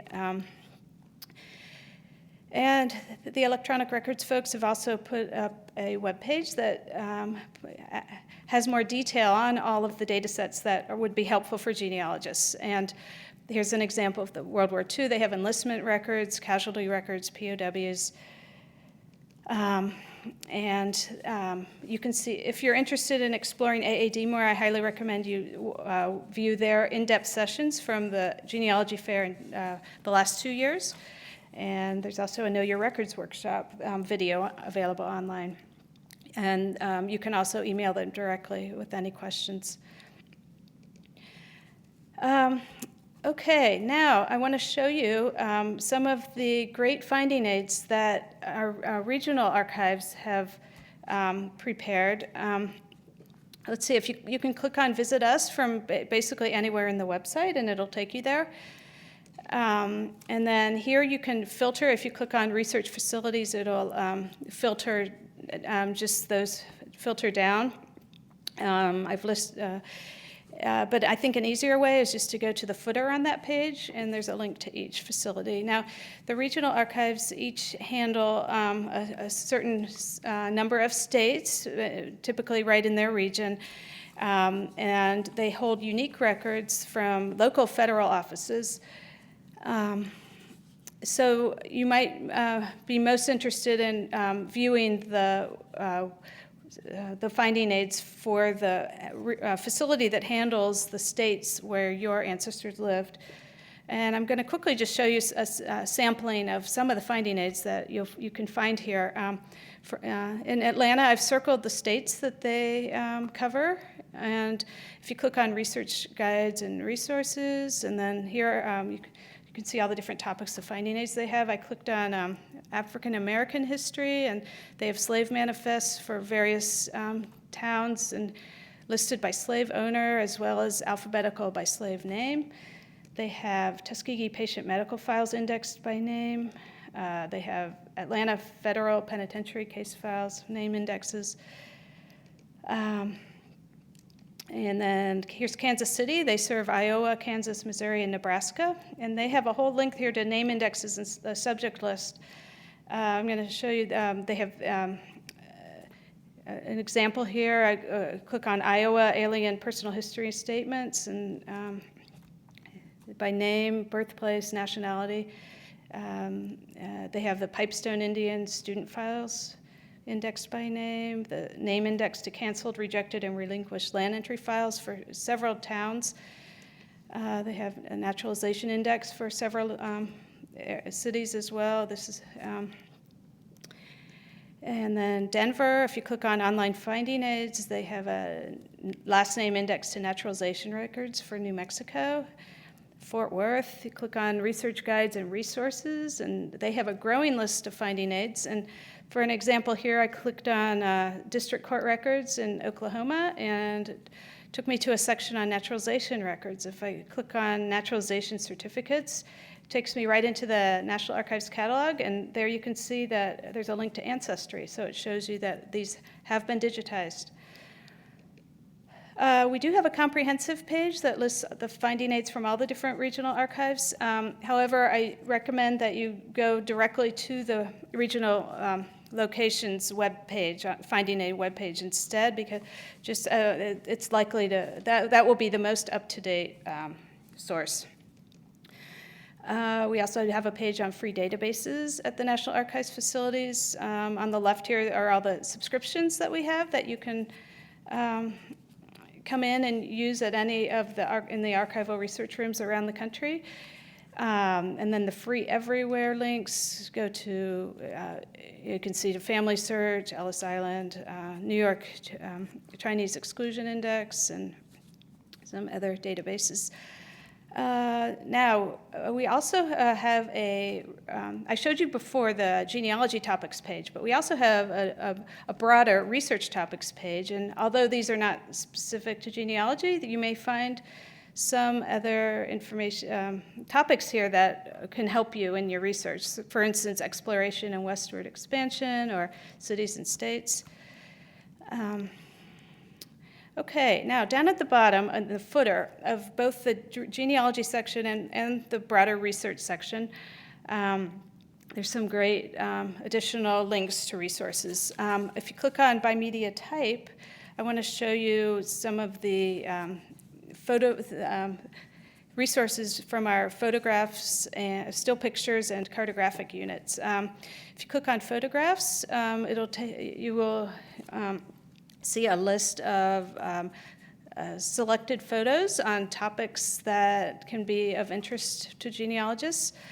I will show you some examples here. Now, all of these should be in the catalog as well now. And so there's a lot more in the catalog than just on these select pages. But here you can see a covered wagon heading west, and a ranch in Montana. Pictures of the Civil War. We have a lot of pictures showing the soldiers in doing everyday activities outside of fighting. That can add some color to your story. Pictures of the Revolutionary War. Obviously, these aren't photos, but there's a lot of scenes from different battles that your ancestors may have fought in. If you have ancestors that were in the Navy, we have pictures of Navy ships from all the different centuries that you can explore. We have pictures of American cities from different centuries. Right here is New York City and New Orleans, Sacramento, and a town in Connecticut.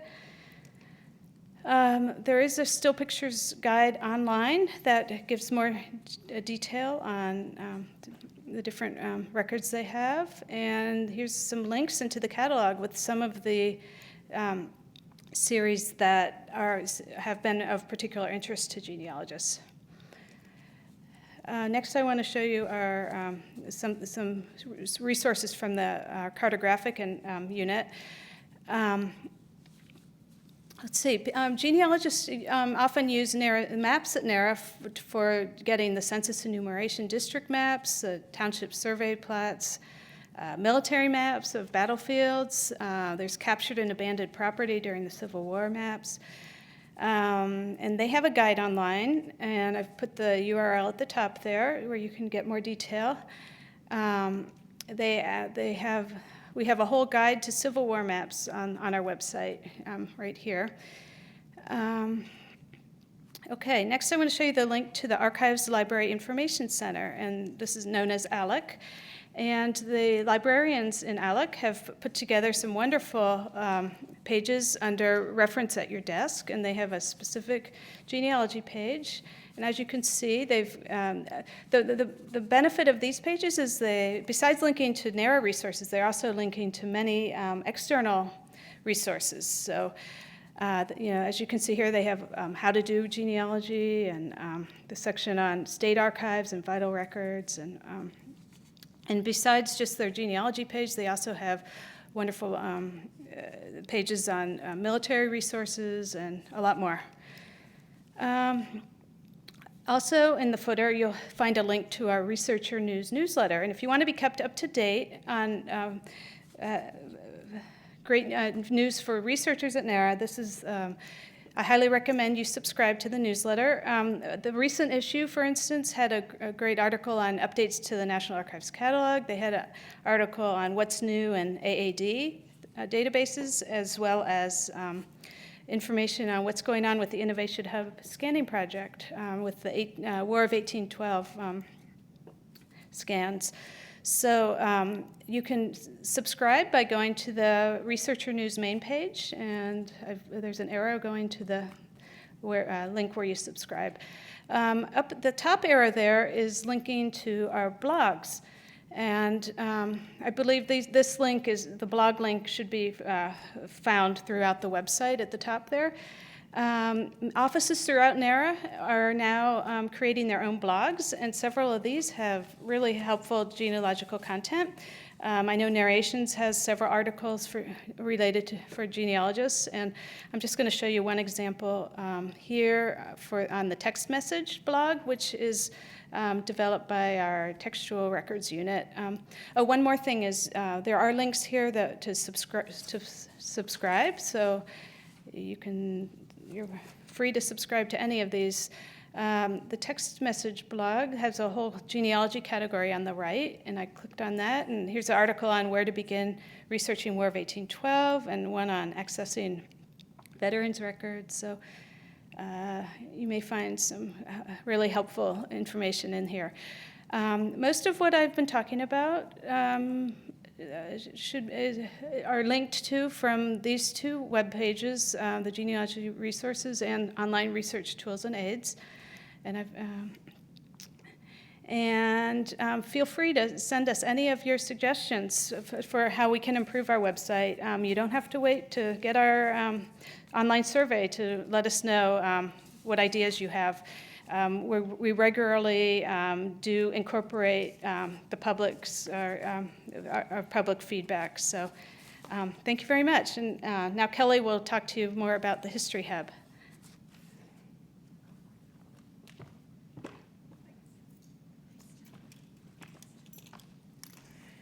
Thanks, Sarah. I'm Kelly Osborne, and we recently launched this project, History Hub, that started as a conversation in our on our internal network for the National Archives. Someone was talking about Thanksgiving, and they were saying that they had just come back from hanging out with their family, and their family asked, well, how are things going at the Library of Congress? So we get that all the time. Nobody knows the difference between the Smithsonian, Library of Congress, National Archives. And so we started thinking, do we need a branding campaign? How can we teach the public what the differences are? But then we decided we don't actually need a branding campaign. We're the government, we're not Coke and Pepsi. So how instead can we help the public? We also have the problem of when you go into the reference rooms, sometimes the access to information you get depends on who you reach. You may reach the person who is the perfect person to answer your niche question, or you may have a different, you may not get the exact person that you need if you're in person. We also have the issue of duplication of effort. For us internally, if we answer the same questions, we may be answering them again and again and again. So it's an internal problem too.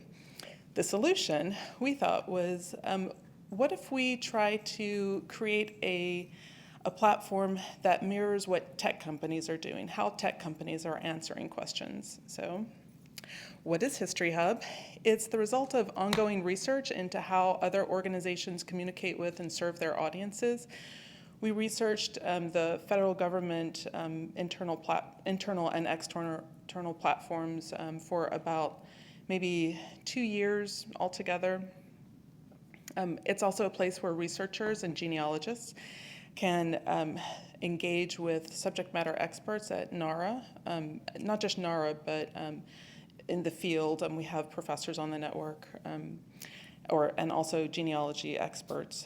It's a crowdsourcing platform. It's got discussion areas and blogs and community pages. And it's also a way for the public and professional historians and citizen experts to engage with and collaborate with each other.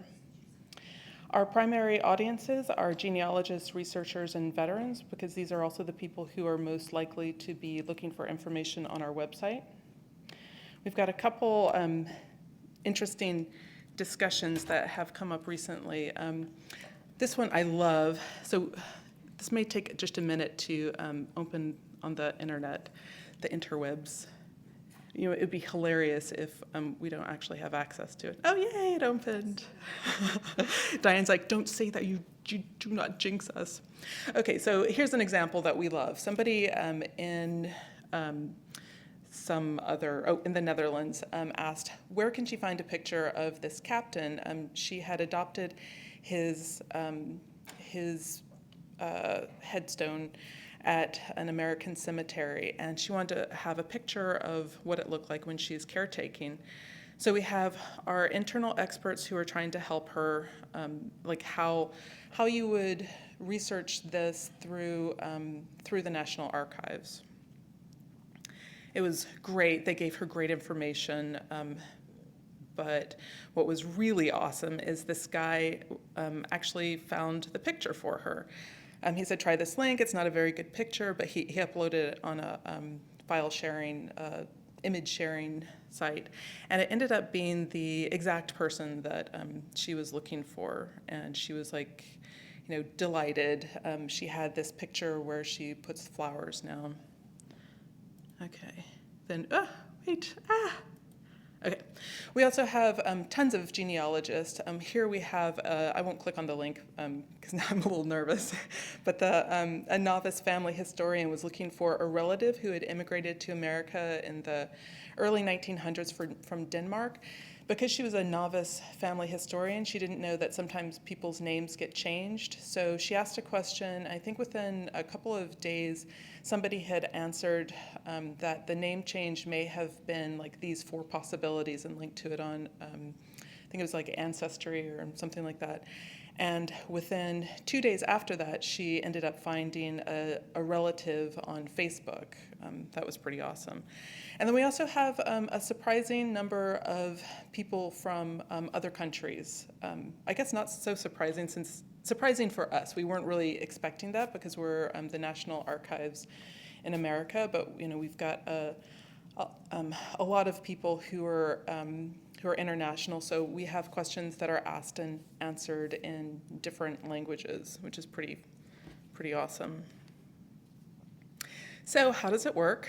You can just go, as Sarah was saying, you can find the link on our website, or you can just type in historyhub.archives.gov. This is what it looks like. And it works, like I said, our research found that technology companies were doing a really good job of addressing consumer researchers. So, like, for example, if you have a problem with your phone and you Google, how do I back up my phone, it probably takes you to a platform that's very similar to this, where you can type in, how do I back up my phone, or you can search, or Google will take you directly to a discussion where someone has already asked that question. And you can see answers from people who are just like, you and me, or it can be people who are experts who will chime in. Sometimes, as we found on the question from the Denmark question, sometimes the answers that professionals give may not be actually as helpful as one of your peers, because they kind of have different tracks of research. So anyway, how does it work? You go here and you can just type in a question like, how do I, and don't be like totally type A. If you start typing and just pause for a fraction of a second, the other similar questions will come up. Like here, I'm searching for my great-grandfather. Someone is saying, he's got this question about very, very specific question, but his question is difficult to answer because of the way he's asking it. So we can kind of help guide this person to not just better research, but asking questions that will yield more fruitful answers. And here we've got other people who are, you can see when someone answers from the National Archives, they've got a little icon here that indicates that they're from the National Archives. So we've got several different areas of help. These are expanding. We're trying to let the community lead us, but we've got a very active genealogist group here, where you can see some of the questions that people are asking, and we've got one of our archivists on staff who occasionally writes blog posts for it. You can see people looking for. Oh, this is nice. Someone was looking for a passenger list for Port Plymouth in the 1600s, and one of our archivists gave information that was very specific and helped this person. What we especially love is when community members are able to help each other, but we're also really looking for how we can help people as well. All right. Oh, and also I should say it's really easy to ask a question. You do have to, when you start to ask a question, so here you can, from pretty much any of the main pages, you can start asking a question. So you'll be like, how do I, if you don't see something similar in the search results, you can just click ask it, but you will need to log in. You'll need to have a login and password. It's really easy to create an account. It takes like 5 seconds. And then you can have, you can ask questions and also help answer them. Okay, so what's in it for you? You can find answers to your questions before you ask them. We've got a couple of bloggers on the platform who are blogging how to ask better questions, and the more you kind of see how the responses that people get, you can kind of get ideas about where your researcher can take you. One of the things I super love about this platform is that questions can get more answers as time goes on. So if you're in a one-to-one email conversation, you ask a question, you get an answer, and then you may have a certain amount of back and forth, but it's not going to be something where either of you can devote months. But a question on History Hub will stay there, even if it looks like it's been answered. It will stay there and can continue to collect answers, because it's still Googleable. If someone is Googling and they have certain questions that, or certain information that can be helpful to your question, they can include it. You also have the opportunity to connect and communicate with other people who are interested in genealogy. So like we have people who are retired who will spend time on the network, just like looking up answers on Ancestry, for example. And you can post crowdsourcing opportunities, not just like, can someone help me find this picture, but if you need help with identification or transcription. So our next steps is right now, so this is super new. We just launched it in January and we're still considering this a pilot. We're still collecting information. So if you have feedback about how this doesn't really work for me or whatever, or this works great, do more of this, that's super helpful. So we're looking at how to move from pilot to like something that's more incorporated into our research question workflow. We're also working toward changing the URL to history.gov, so it'll be a lot easier to remember. You can right now type in history.gov and it'll redirect you to the network. So if you can't find the link on our website, or you can't remember historyhub.archives.gov, just type in history.gov. We're also looking at partnering with the Smithsonian and Library of Congress and state, local national history organizations and also genealogical societies as well, to kind of to make this more of a you have a question, you can get help. It doesn't matter where the help comes from. It's just all on the same platform. So that's basically it. Are there questions? Thank you very much. Sarah, if you might want to come up to the front with Kelly, and we'll ask a few questions that we've gotten. We're moderating them so that they're about online content. Great. First question is there a way for me to scan documentation I have, add a citation using evidence explained formats, and submit it to the National Archives? For to scan it where? From? That's a really interesting question. It's a question about how do you, I'm assuming it's about how do you get scanning something from the National Archives?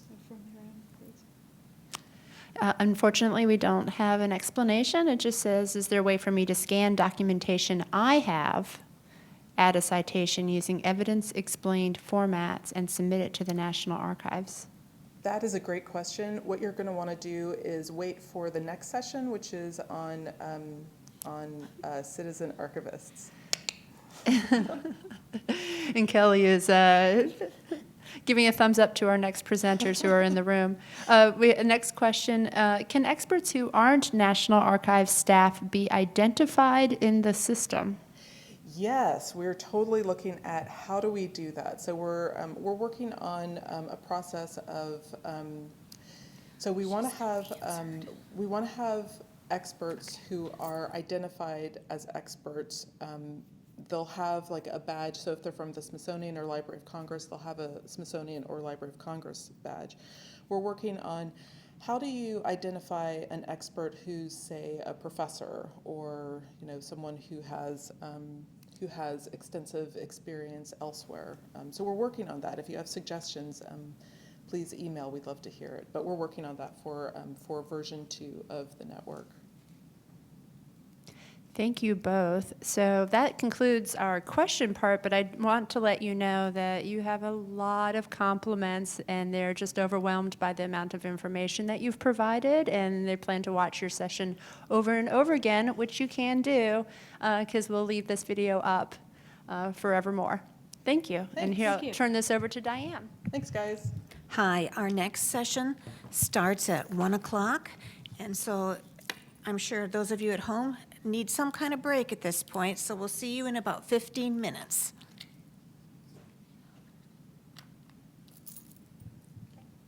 Done, so I can like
Welcome back. I hope you got to get up and stretch and do whatever you needed to do.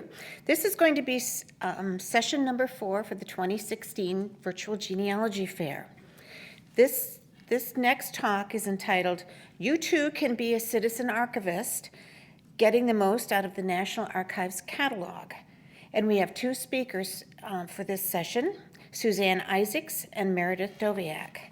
They will talk about the many opportunities the National Archives offers for you to participate in our online catalog through citizen archivist projects and citizen scanning through the Innovation Hub. Some of you had questions for the last session, so if you stayed with us, here's your reward. They will be discussing how these contributions can help you and other users locate records online and how citizen scanning can benefit your own research. Ms. Isaacs and Ms. Doviak manage, build, and grow the community of users surrounding records and information in our catalog. They work for the Innovation Office at the National Archives at College Park. And I'm going to turn the broadcast over to Suzanne and Meredith.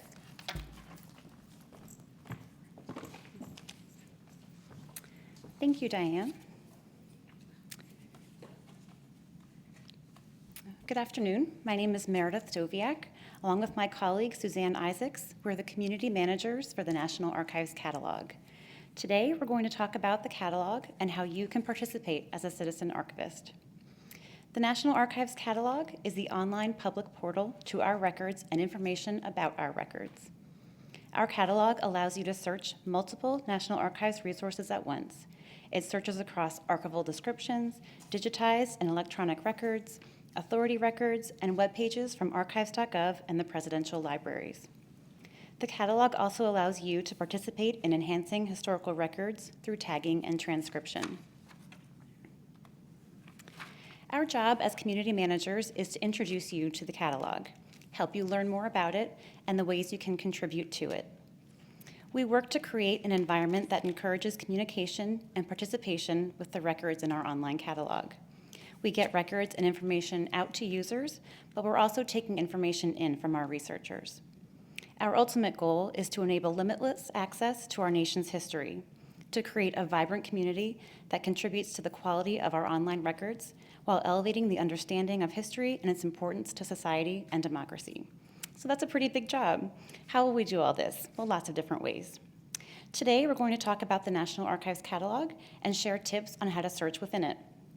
We'll discuss the Citizen Archivist Dashboard and how we crowdsource transcription and tagging of historical records, and show you how you can participate and interact with the catalog to help you with your research. And the best part about the catalog is that you can search the holdings of the National Archives regardless of your location. As long as you have internet access, you'll be able to learn more about the records at the National Archives. You just heard from Kelly Osborne about the History Hub, which is the National Archives' newest online space for dialogue and collaboration. We'll talk about our role on History Hub, and we'll also talk about our Innovation Hub, which is a physical space here in Washington, D.C. that welcomes our citizen archivists to scan National Archives records, as well as tag and transcribe records in our online catalog. And now I'll turn it over to Suzanne, who'll talk a bit more about searching in our online catalog and some helpful records for genealogists. Hi there. This is a screenshot of our homepage on our online catalog. The background is a rotating selection of images pulled directly from the catalog. What I love is often the images are pulled and they're zoomed in, and it becomes almost like a piece of art. At the bottom right, you can see a link to that record within the catalog. I want to give you some numbers. As of October 1st, we have 18,228,720 digital objects in our catalog. We've added 10.9 million in this year alone. Digital objects are scans of individual pages of photographs, individual pages or photographs, or individual sound recordings or motion picture films. So let's talk about our catalog and let's look at it online. I'm going to switch from our presentation and go into a live view of our catalog and our website. So 2 ways to get to our catalog. You can go through archives.gov, which is our main website, if you click on Research Our Records, and then go to the first thing here that says National Archives Catalog.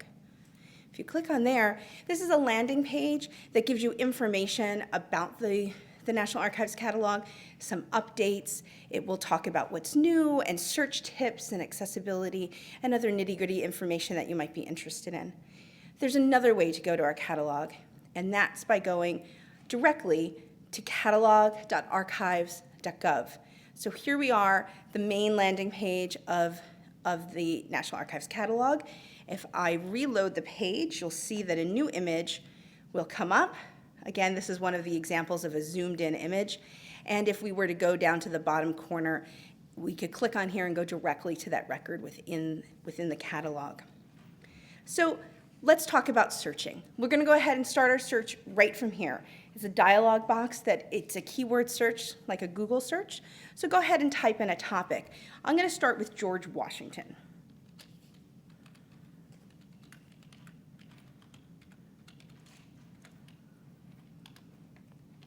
And you just hit enter. And did I spell it wrong?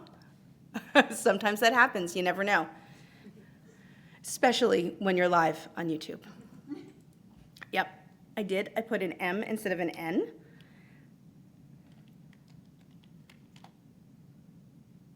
There we go. Sometimes if you spell something really wrong, it'll ask you, do you mean this? You get a little embarrassed, you click on it, and you move on. So here are brief search results for George Washington. You can see in the center of the page, we have something that says National Archives website pages. When you do a search in our catalog, it also searches archives.gov, all the web pages we have there, as well as the Presidential Library web pages. So it searches a whole bunch of things, including our catalog. So let's look at this page and see what kind of results we have here. Across the top, we have a few ways we can sort our results. If we clicked on Available Online, that would show records that had digital objects, so scans of the records available online. The next one is Web Pages. That's another way to get to that list of web pages we just discussed. Documents. These are textual records only. Images would be photographs, and videos would be motion picture films. So you could sort by the kind of records you're looking for that way. You could also use the left-hand side, which you can sort by location, the kind of format it is, the type of materials. If you know you're only looking for photographs and you're only looking for series and you only want them to be from College Park, Maryland, you could refine it that way and find records right from that area. So we're going to click on the first one here, and we can read more about the record.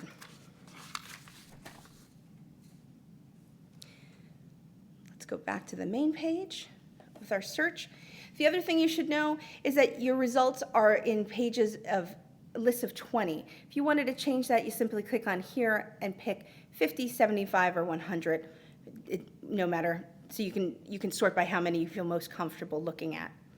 So the one thing you want to know about your search results is that we number every single description in our catalog with something called a National Archives Identifier. It's right here.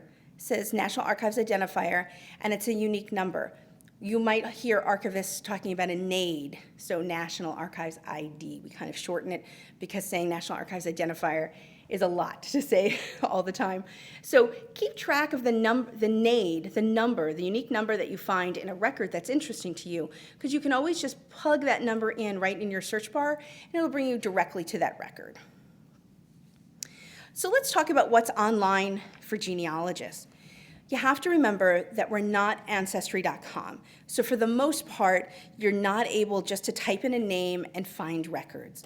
That's not how we describe records at the National Archives. Our records are described with a title and a summary called a scope and content note, and usually they don't include all the names that are found in the record. There are names within the records, but you need to read and discover it. So we've added more than 10 million pages of scanned records to the catalog this year, but there are a few billion yet to be scanned. So check back. We have huge plans, and we're going to be putting more and more in the coming years. Okay, so think of our online catalog as a place to supplement your research. You have to think about how your ancestor interacted with the federal government. Our records are made for or by the US federal government. So we're not going to have state, county, municipal, or church records. This means we won't have a driver's license or marriage licenses. Those are issued by the state. We'll have naturalization records, military records, federal personnel records, letters written to presidents from citizens. And you also have to remember, it's about 20 or 30 years after a record is created before it actually comes to the National Archives. So when we talk about supplementing our research, you might find that a map might be a good thing to add to your genealogical research, to find that place where your relatives lived. We do have maps that actually have names on them. So let me give you an example. I'm going to type in a NAID, a National Archives identifier, directly into the search box here. 264655536. Now, if you're following along at home and you all do this, you may crash it. So please don't everybody do this at once. We don't need 500 people searching for the same thing at the same time. Here is a map of plantations in Carroll Parish, Louisiana. If our records that have digital objects, we also are able to zoom into them, which is fantastic for reading. So if I keep clicking in further and further, I can clearly read the names, and we can see that Walworth had 1,200 acres, and Balfour had 1,400 acres. And so you're able to then explore this record, pull it around, move it, read it, zoom back out. It's an excellent resource. Now, you might not find a map of that you're interested online, but if you scroll down in the description, at the very bottom, it has contact information. So if you find a series where these records are, you think your record might be found, you can contact that custodial unit and they'll help you and try to identify it for you. So let's do another search. For instance, you know your ancestor fought with the Wisconsin Volunteers Regiment in the Civil War. So let's search Wisconsin Volunteers. Let's hope I don't spell it wrong. You know what? I did it before. So I'm going to click on it. Okay. So the first few search results are probably going to be your best hits. As you go further down and into page 137, it probably has the word Wisconsin and the word volunteer somewhere in the description, but they're less likely to be right next to each other, so they're less likely to be the thing you're looking for. So we could, like I mentioned before, we can use the filters on the side here on the left to narrow down the kind of records we're looking for. But let's go ahead and look at the first one and see what we can find in a description. There's lots of information. This record does not have digital objects attached, so we can't look at the records themselves, but we can learn a lot from them and know whether this is a good candidate to continue researching. So as we scroll down, we can look at how it's arranged, and that will help us know how we're going to find it and how we have to look for somebody's name in there. We'll look at the access and use restrictions and make sure that it's open and available for searching. The scope and content note will tell you a little bit more about the record itself, and it, again, will bring you closer to figuring out if this is the record for you. We have the National Archives identifier in here, and then down here it says the size of the extent of these records. So this is only a ½ inch. So when we see that it's located in Chicago, and say you live here in Washington, D.C., and you think this is going to be the record that you need, you will think about it, it's a ½ inch, let me contact Chicago. We have an email, phone, and fax for them, and who knows, if it's what I need, a ½ inch, I think I might talk to them about having them make photocopies for me rather than flying to Chicago. Okay, let's talk about more records that are great for genealogists. As I mentioned before, not every kind of record is going to have names, but some of them do. So let's talk about the alien case files. I'm going to search alien, and I've searched already, so I'm going to just click on that so that I don't make any spelling mistakes. Alien case files, these are in record group 566. They're records of the U.S. Citizenship and Immigration Services. We have 2 locations that have these records. Kansas City, the National Archives at Kansas City, has almost 700,000 files described in the catalog. San Francisco has over 100,000 files. Now, they don't include images of the records, but they include a lot of details about them, which is really great. And they keep adding new ones all the time. At this point, it's only for people who were born prior to 1910. So the alien files are people in the United States who were aliens, who registered between 1940 and 1944. They're also called A files. That might be a name that you're familiar with. So because we know they're in record group or RG 566, I'm going to click on this second result, alien case files. This one happens to be from Kansas City.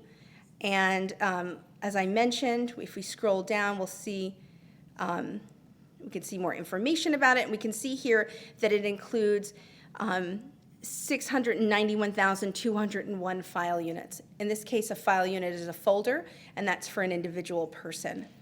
Now, just a couple weeks ago when we were preparing this lecture, there were only 450,000 of them. So they keep increasing, and there's lots more, so keep checking back.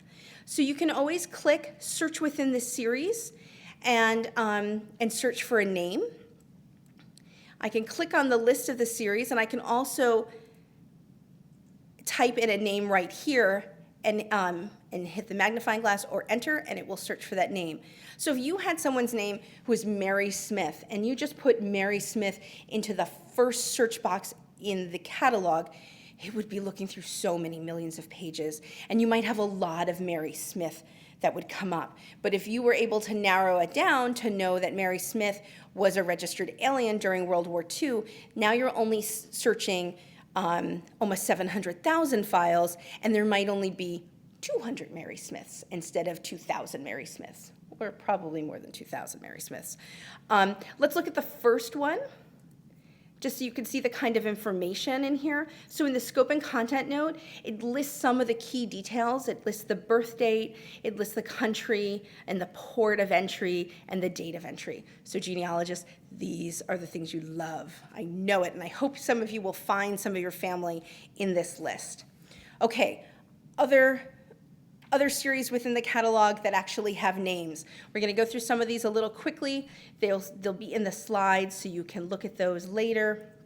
And we're going to go back to our search results. I'm going to do a new search here. Actually, I can do a new search from here. And I'm going to type in the NAID, the National Archives Identifier. This is the carded records showing military service of soldiers who fought in volunteer organizations during the American Civil War. This is not a short title, I'm sorry. But what we're going to do is we're going to search for the NAID, and the NAID is 300398, and hit enter. And here is the first one here is what we're talking about.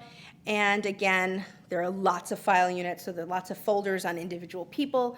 You can search within that series to find someone. We also have another series, which is for Confederate, and that one is 586957. The first result, you can check to make sure the first result is it by checking the National Archives identifier, and it is indeed what I put in. And you click on there, and again, we have many, many file units that you can search as well. These do have digital objects attached. Okay, these are scans. They're black and white scans, but they're there and you'll be able to read them. So another option, if you're looking for some information about, say, someone who served in the Navy, you can search for the ship within deck logs, and they're also called log books. These are chronological entries documenting the daily activities of a ship. So you want to check out NAID 594258. There are about 13,000 entries. So you can search for a ship name and go from there to find the correct ship. And that would give you more information about, say, what a relative did, an ancestor did during a battle or during their stint in the Navy. So I'm going to hand you back to Meredith. I'm going to switch over to our presentation.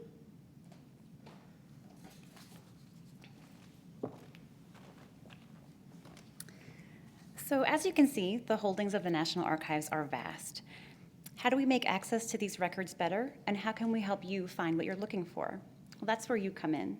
With the help of you and other virtual volunteers we call citizen archivists, we are crowdsourcing information about our records. And that includes tagging, transcribing, and commenting on our records to help make records more discoverable online. Crowdsourcing ties directly to 2 of the 4 strategic goals of the National Archives: making access happen and connecting with our customers. As a bit of background, in April 2010, the Archivist of the United States, David Ferriero, introduced the concept of citizen archivist as a way to create an online experience that connects the public to the mission of the National Archives. We are embracing the principles of the White House's Open Government Directive: transparency, participation, and collaboration. We recognize that what you as researchers learn from our records is valuable, and we want to create ways to capture and harness that knowledge and information, adding value to the records while also making it easy, intriguing, and fun. This is our Citizen Archivist dashboard, which is located on our website, archives.gov. From here, you can learn more about our crowdsourcing activities and opportunities, and you can learn how to get started tagging and transcribing. And you can do all of this from the comfort of your own home, regardless of your physical location. The goal of our Citizen Archivist dashboard is to add metadata to each and every catalog description, and this is done primarily through tagging and transcription. As we add tags or transcriptions to records, all of those words are added to our catalog, and it helps improve search results for those records. The added benefit is that we're unlocking the sometimes difficult-to-read text for all to understand. We like to say that as we tag and transcribe, we are unlocking history. From our dashboard, you can go right to our transcription page to learn more about transcribing records in our catalog. Many of the documents at the National Archives are handwritten records, such as letters, memos, and reports. The words within those documents are often not picked up by a search in the catalog. When you transcribe, you type exactly what you see in the document, which then makes that content searchable for you or the next user. Unlike other transcription programs from other agencies or institutions, ours is directly within and fully integrated with our catalog. So our catalog came first, and then we added the ability to tag and transcribe and comment on those records. The great part about doing this was that we already had millions of digital objects scanned and ready to go. Crowdsourcing has allowed us to reach so many more volunteers in a virtual environment than we can do in our physical buildings. We have 200 volunteers in the Washington, D.C. area who dedicated over 26,000 hours last year. But as online volunteers from remote locations and possibly in their pajamas, we have about 16,000 registered users who are ready to tag and transcribe. Each week, we see an increase of about 3%, or about 500 transcriptions added a day. The screenshot on the left-hand side of our slide shows our transcription missions. Missions are groups of records on a particular subject that we think would make good candidates for transcription. You can click on a topic that interests you, and it will bring you right to those records in our catalog where you can start transcribing. On the right-hand side of the slide is a screenshot of our featured records section. These link directly to records in our catalog and that we also think are good candidates for transcription. Susanna's done a great job curating these missions and records and monitors them so there's always new content for you to transcribe. The tagging and transcription missions are updated about every 2 weeks, so check back often to see what's new. We've also added a Don't Leave Us Hanging mission. You can see that in the lower right-hand corner. This is an important part of our dashboard. It contains records that are almost, but not quite finished being transcribed. We want to encourage you to check out these records and complete unfinished work. We currently have almost 170,000 transcriptions in our online catalog. Here is our tagging page on the Citizen Archivist dashboard. Tagging was the first contribution element that we introduced in our catalog, and it is a way for you to apply meaningful keywords or labels to records. As you add tags to items and descriptions in the catalog, you can more quickly and easily find and re-find the information you seek. You can use tags in a variety of ways. Sometimes researchers use tags to expand on a description of a photo or document. You can also use tags to collect a list of records or identify names or places in a document.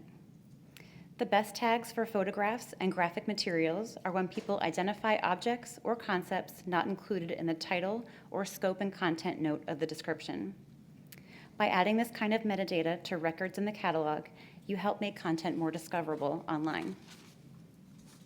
For example, as you look through a document and you see a person's name, you can add that name as a tag on the record. That way you or the next person who searches for that name will find the record with that tag. Suzanne will show you a few examples of this in just a few minutes. As more records are digitized at the National Archives every day, more items are being added to the online catalog. We are currently adding hundreds of thousands of digital objects to the catalog each week.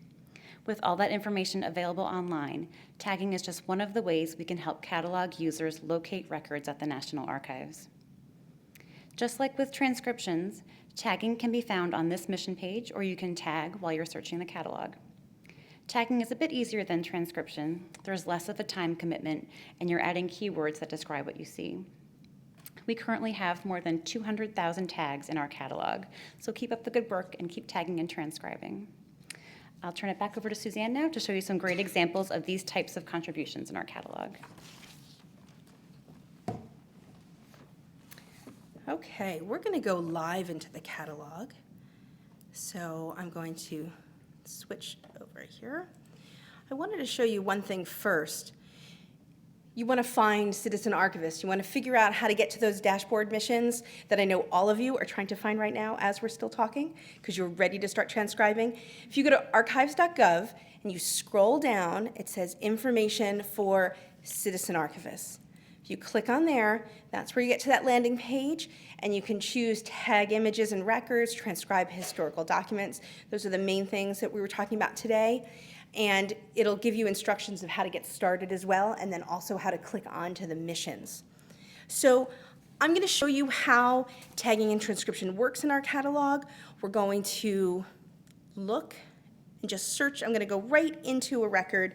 I'll show you the record we're going to. It's 1256307 I'm hitting enter. Wasn't that just a great image there? I love that picture on our homepage. So this is a letter. And let me tell you about contributions. So if you look at it and you see these blue tags on the thumbnails, this means that something has been added to the catalog record. The one thing you should know too is if you want to start to join us by adding tags and transcriptions, you do have to register. So you go up to the top corner here where it says register, you sign up for an account. It's a very low barrier of entry. It's your name, you create a username, and you give us your email. But you do have to register and you have to be logged in to be able to add a contribution. So blue tags, as I said, indicate that there are contributions on a page. So let's go to this gray button that says View Add Contributions. When we click on it, the first thing that shows up are tags. So this is a box here that if you're logged in, you can just start typing keywords that have to do with this record. You can see this person, or many people, could have been very active. They added 34 different tags. And so what happened was they zoomed in, they read, or possibly they transcribed first and got a feel for what the record was. And then they started adding keywords that help enhance the record. So just from the title, Letter from Mrs. Merle C. Mitchell to Rear Admiral Thomas E. Withers, it does not mention a lot of these things in it. But now that you've added these tags, when someone is searching for Margaret Chase Smith, it's going to come up. When someone is searching for Navy Yard, this record will be one of the records returned in the search. So it's amazing what tags can do. So tags introduce keywords that are not found in the description, and they're really, really helpful when you're looking at photographs or other graphic images. So if you had a photograph and the title was Mrs. Jones, but you can see in the photograph that she's sitting at a desk and she's typing and she's wearing a uniform and there are file cabinets behind her. If you add tags like typewriter, desk, uniform, file cabinets, you've just added a whole bunch of detail that was not captured in the title. And now when someone who is desperate to find a picture of someone working at a typewriter searches typewriter, your image that you helped tag is going to come up. And that's why it's so wonderful to tag records. So tags can also be personal. Teachers often tag records to gather them for their students. They want to pull a bunch of things together for students to look at, so they will create a tag and give that tag to their students to search for. And you can also add a tag to gather records together that are very personal to you. So when you search for that, only those things that you've added that tag to will come up. So if you're going to do this, you're not going to just say typewriter and desk and uniform. You're going to create a tag that's more like a code. If you said 15B79, make up anything, something that does not look like a word, and when you do a search for it, it's not going to pull up lots of records. It's going to be very unique. If you use that kind of a tag, then your records will be pulled together and it'll be easier for you to find. If you use a common word, you're going to pull up records that you did not intend to add to that tag. So let's look at comments view. This is something we launched in the spring, so it's only a few months old now. It's a very simple text box. There's no formatting. It's a place where users can discuss the record. They can add additional information. In this example, someone put a link to the Wikipedia page for the USS Sea Leopard, which is a great resource for other people to look at. Sometimes people will tell you if something is spelled wrong, that the handwriting, it's hard to read this, but this spelling is actually spelled this way, or this person was related to somebody else. They give extra contextual information that would not be in our description online. And then finally, if you click to transcribe, this is where you can transcribe exactly what you see. So we use the zoom to be able to move through the record and type what's there. We ask that you just type what you see. Like we mentioned earlier, every word you add as a transcription becomes part of the catalog and can be searched. So while we want your transcriptions to be readable, we care more about the accuracy of the text you're putting in than where your line breaks are and things like that. So a transcription is for each individual page. So if this record had another page, you could forward to the next page, zoom in, and start typing just what's seen on that page. So every single page has its own page of transcription. Now remember to save your work often. If you're logged in and you're typing in here, you will have a save box. Click that save as often as you can. After each paragraph, save it. Okay? We want to make sure that we keep all the hard work that you've done. We're going to go back to Meredith now, where she's going to tell you a little bit more about some of the other programs here and our efforts as community managers for the catalog. Here you go, Meredith. So now I'll just mention a few more ways that we're communicating with researchers, both online and in person. Earlier this year, we launched an email newsletter, and you can sign up and subscribe on our website. We reach about 16,000 registered users and citizen archivists through this newsletter. Every 2 weeks, we highlight something about the catalog, crowdsourcing, or our citizen archivist program. This particular newsletter shown here in this slide was a quiz we did about celebrities in the archives. Our records document citizens' interactions with the federal government, including USO appearances, military records, and immigration records. So as you search records in the catalog, you might come across movie stars, musicians, authors, and athletes, often before they were famous. So we did a fun little quiz here to highlight those and encourage readers to find celebrities in the catalog and tag records with us. We also love to hear feedback about what we feature and what you'd like to see more of and what you're finding useful. If you have an idea or suggestion, please don't hesitate to contact us. You can email us at catalog@nara.gov. So check it out and sign up. In the previous presentation, you heard about the History Hub, which is a support community managed by the National Archives for researchers to ask questions and talk to other researchers and archivists. On History Hub, you'll find both researcher to researcher and researcher to archivist communication and collaboration, where anyone can work together to share information and help with research questions. As you browse the content on History Hub, you might find that someone has the same type of question as you. So you can either jump in and contribute to the conversation, or you can start a brand new discussion or question. The goal of History Hub is not to be National Archives centric, but to be a place for history discussion, referrals, and help. As community managers, Suzanne and I participate in History Hub. We answer questions and share opportunities for new missions at the National Archives. We see what historical topics people are interested in, and it helps to shape ideas for new missions or newsletter topics.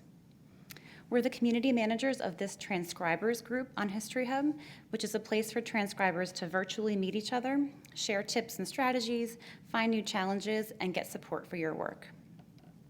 Genealogists will also like the community for genealogists on History Hub. It's a place where you can pose questions for the crowd to answer, and you can also help others as they hit walls in their research. And last but certainly not least, our Innovation Hub. The Innovation Hub at the National Archives opened in July 2015. It is a physical space located on the first floor of the National Archives building here in Washington, D.C. The hub has two sections, a meeting area and a citizen scanning room where researchers can scan National Archives records with state-of-the-art equipment.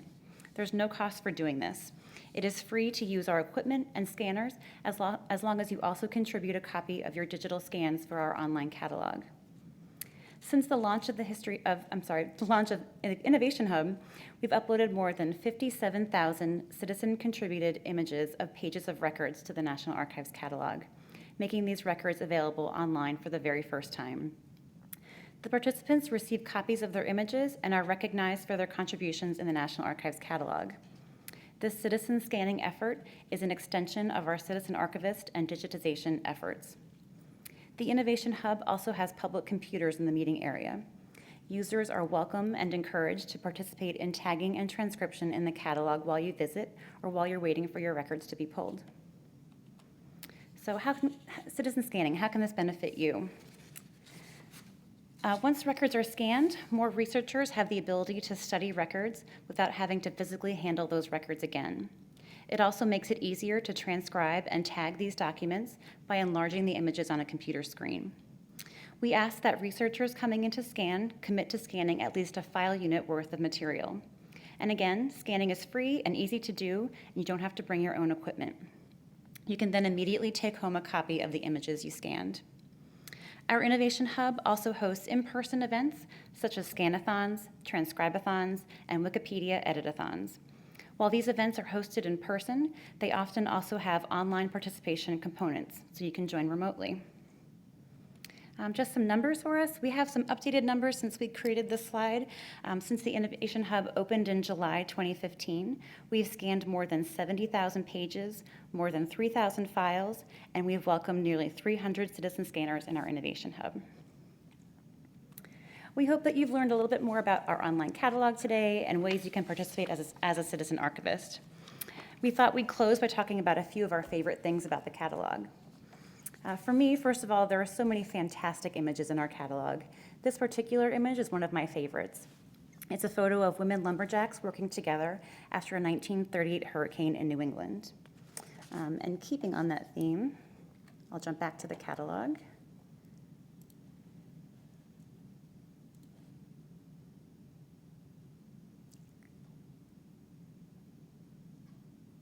And I'll show you some of these records of the Women's Bureau that I really like to look at.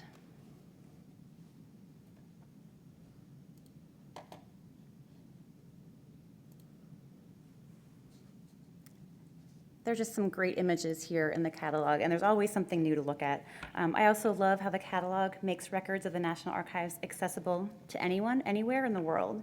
We have various locations across the country, but our catalog also allows you to search and discover and learn from the records of our nation's history, no matter where you are.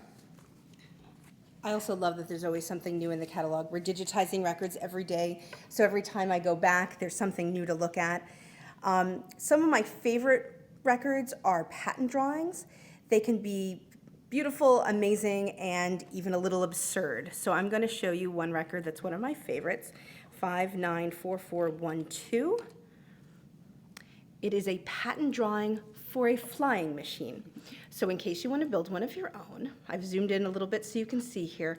It's just fantastic. And look at that mustache. Come on, it's great.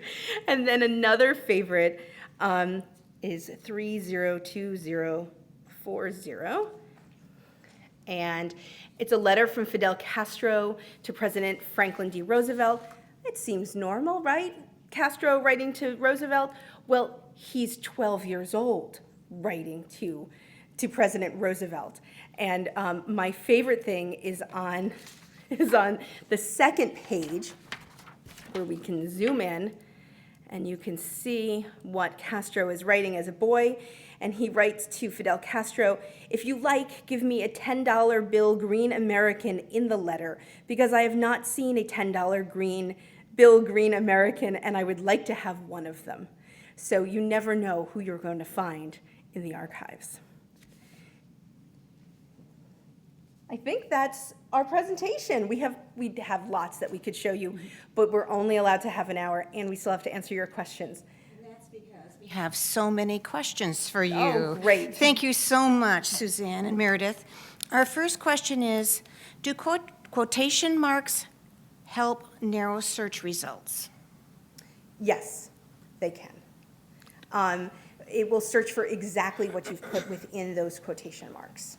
So yes. Okay, next question. Are transcripts done by more than one person in order to decrease the chance of error? So there are several different ways that transcription projects in archives work. Ours is in our catalog. Our catalog came first, and we added a transcription element to it. So what we have is more of a Wikipedia model. So that means that we're not looking to say that something is completed, needs review, is approved, is locked down.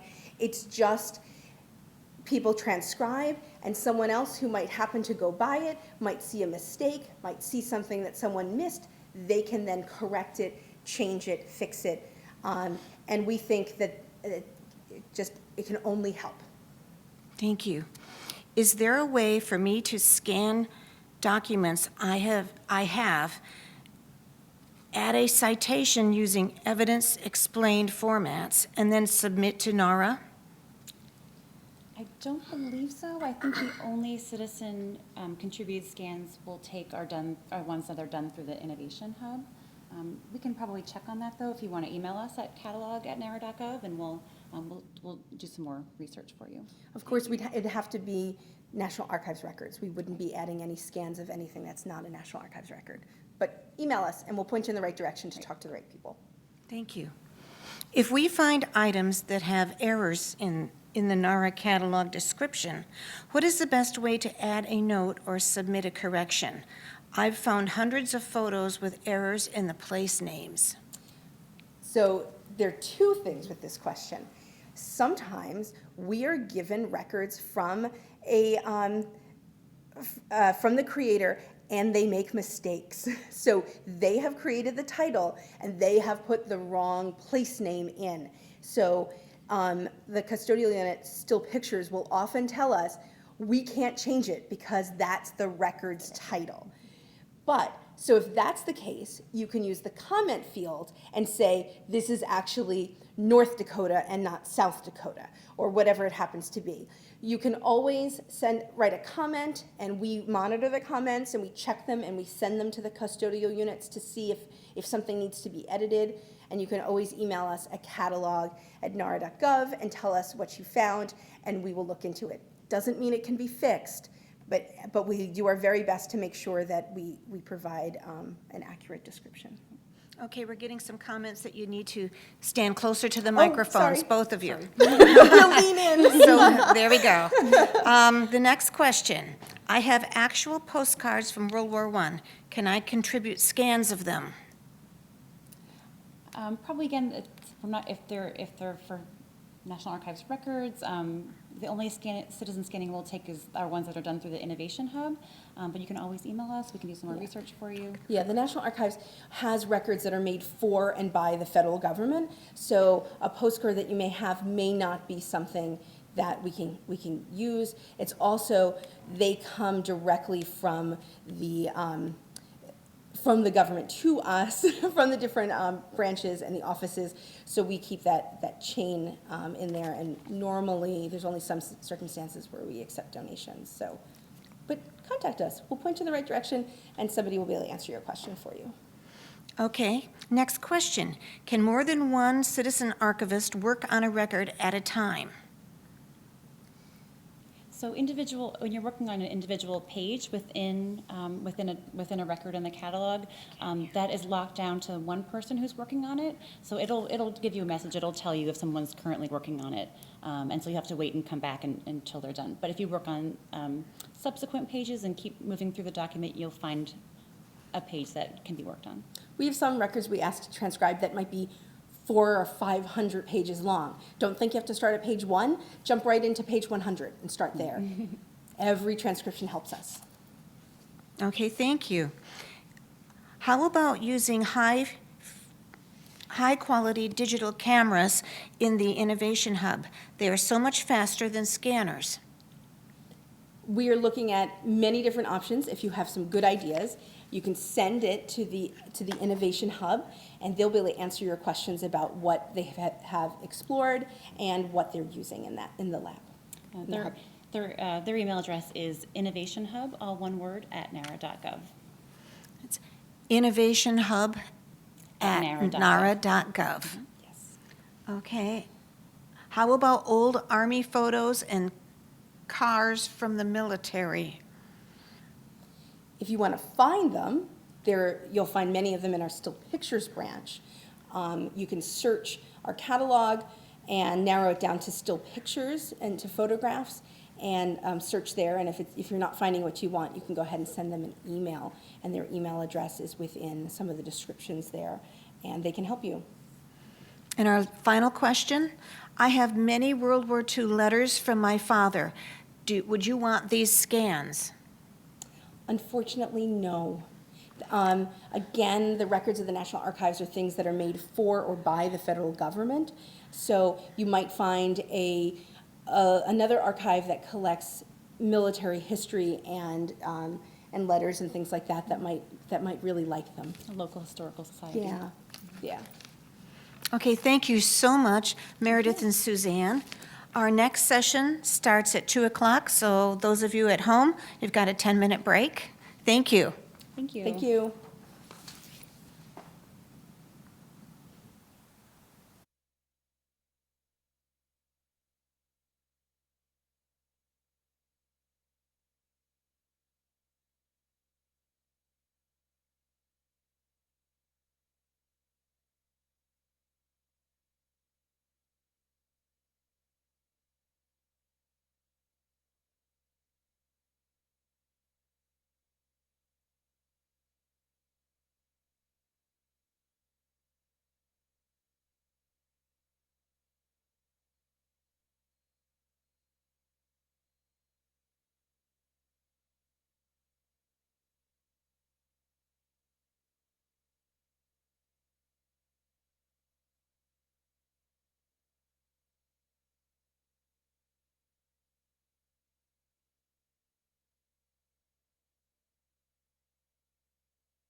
Many. I kept grabbing it by.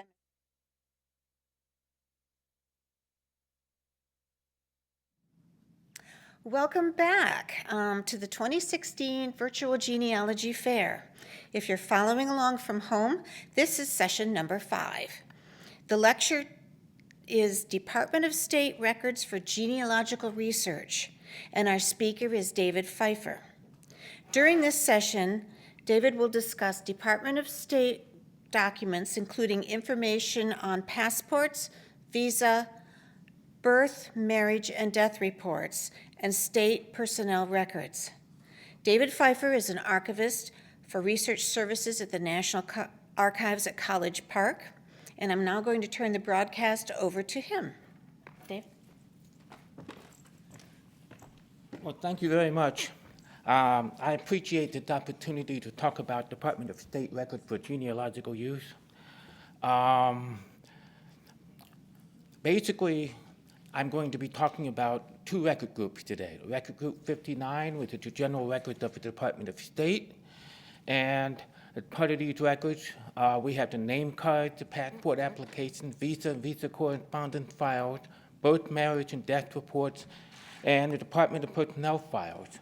A little bit later, I'm going to be talking about Record Group 84, which is the Foreign Service Post of the Department of State, in those records as well. The most important index for genealogical purposes to the central decimal files and the subject numeric files from 1910 to 1973 is the name card index. The name card index actually starts in 1906 for the numerical and minor files, and it's vitally necessary because the numerical and minor files are basically numerical arrangement. So you really need to have the index in order to get access to these files. Also, the central decimal file, 1910 to 63, and the subject numeric file from 1963 to 73. The name card index communication from, to, or about persons or organizations. It's not a subject index, it's a name index. The name cards are available for research from the period 1910 to 1959. The cards for 60 to 73 are classified and are available for limited searches from cleared staff. Basically, if you're in the research room and you can talk to the consultants, and the consultant will check the index from 1960 to 73 for you if they have a clearance. The problem is that the cards from 60 to 73 will probably never be available to researchers. The reason is they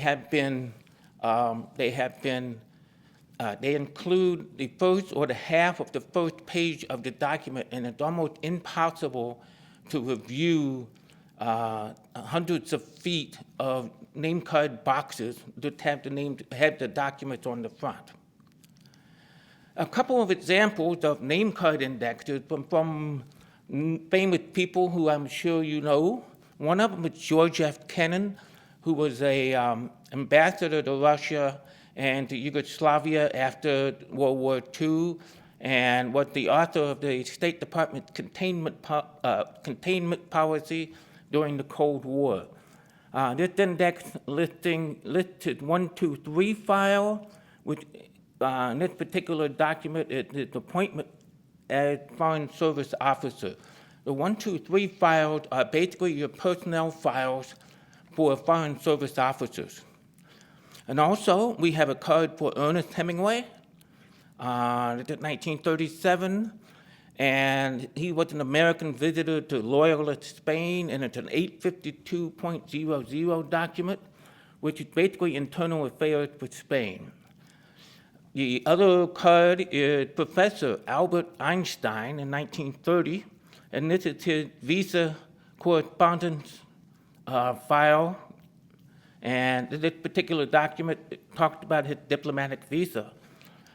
Okay, moving along to the passport applications, 1795 to 1925.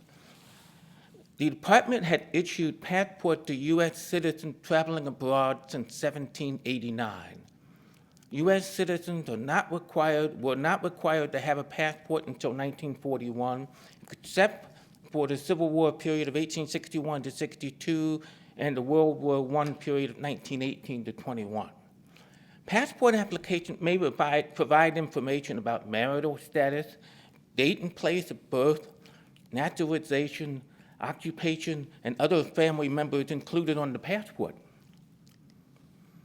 Most of the passport applications were microfilmed years ago, and here is a list of the microfilms. Registered and indexed for passport, M1371. Indexed to passport application, M1848. Passport application, 1795 to 1905, M1372. And passport application, 1906 to 25, M1490. Now, the good news is digital copies of the microfilm is available at Ancestry and Fold3.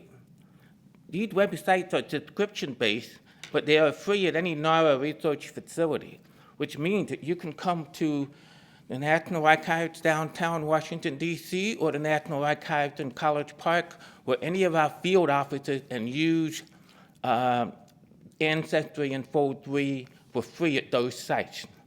Passport applications after 1925 are still at the Department of State. Ordering instructions are available at the state website. I just want to show a few notable examples of passport applications.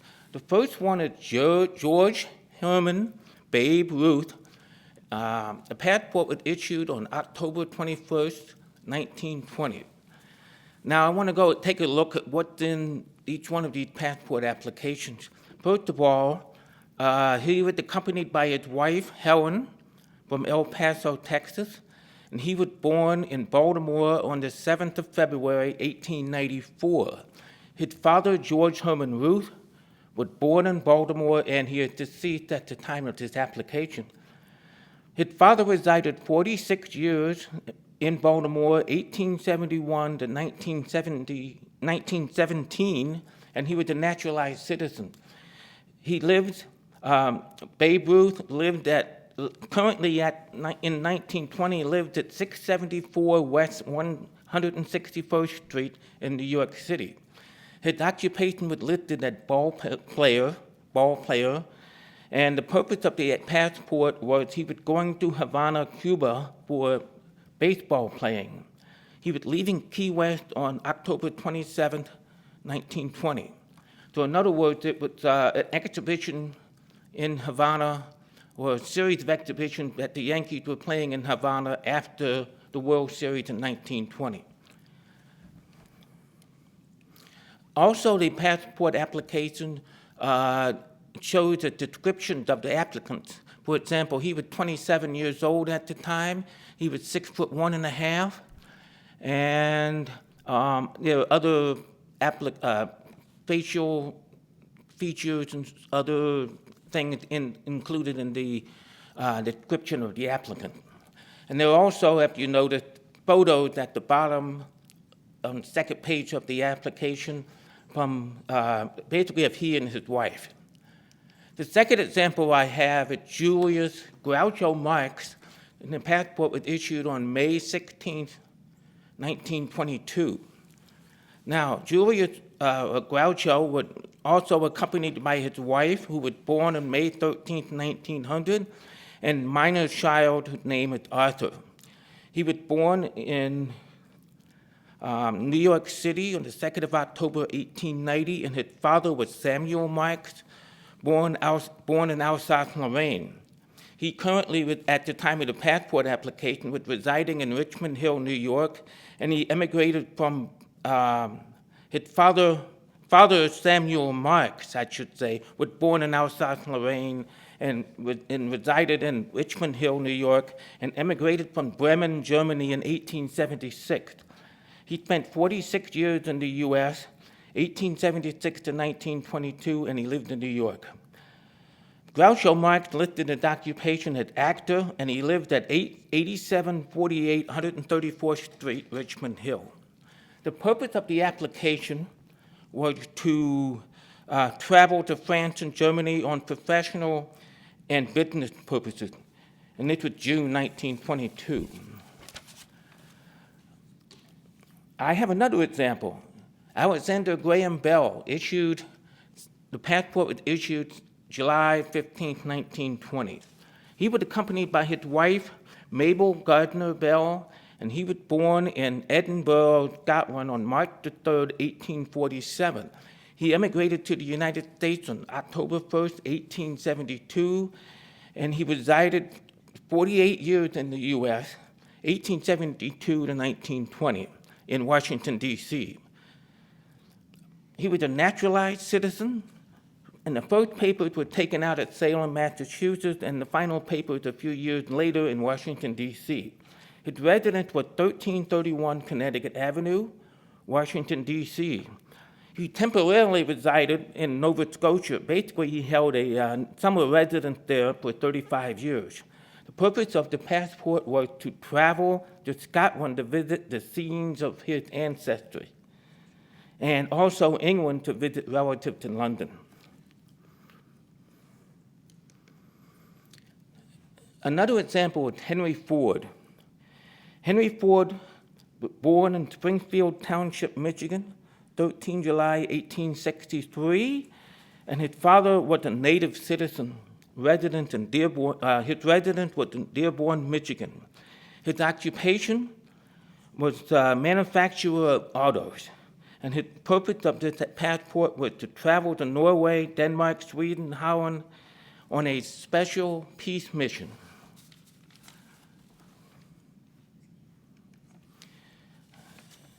And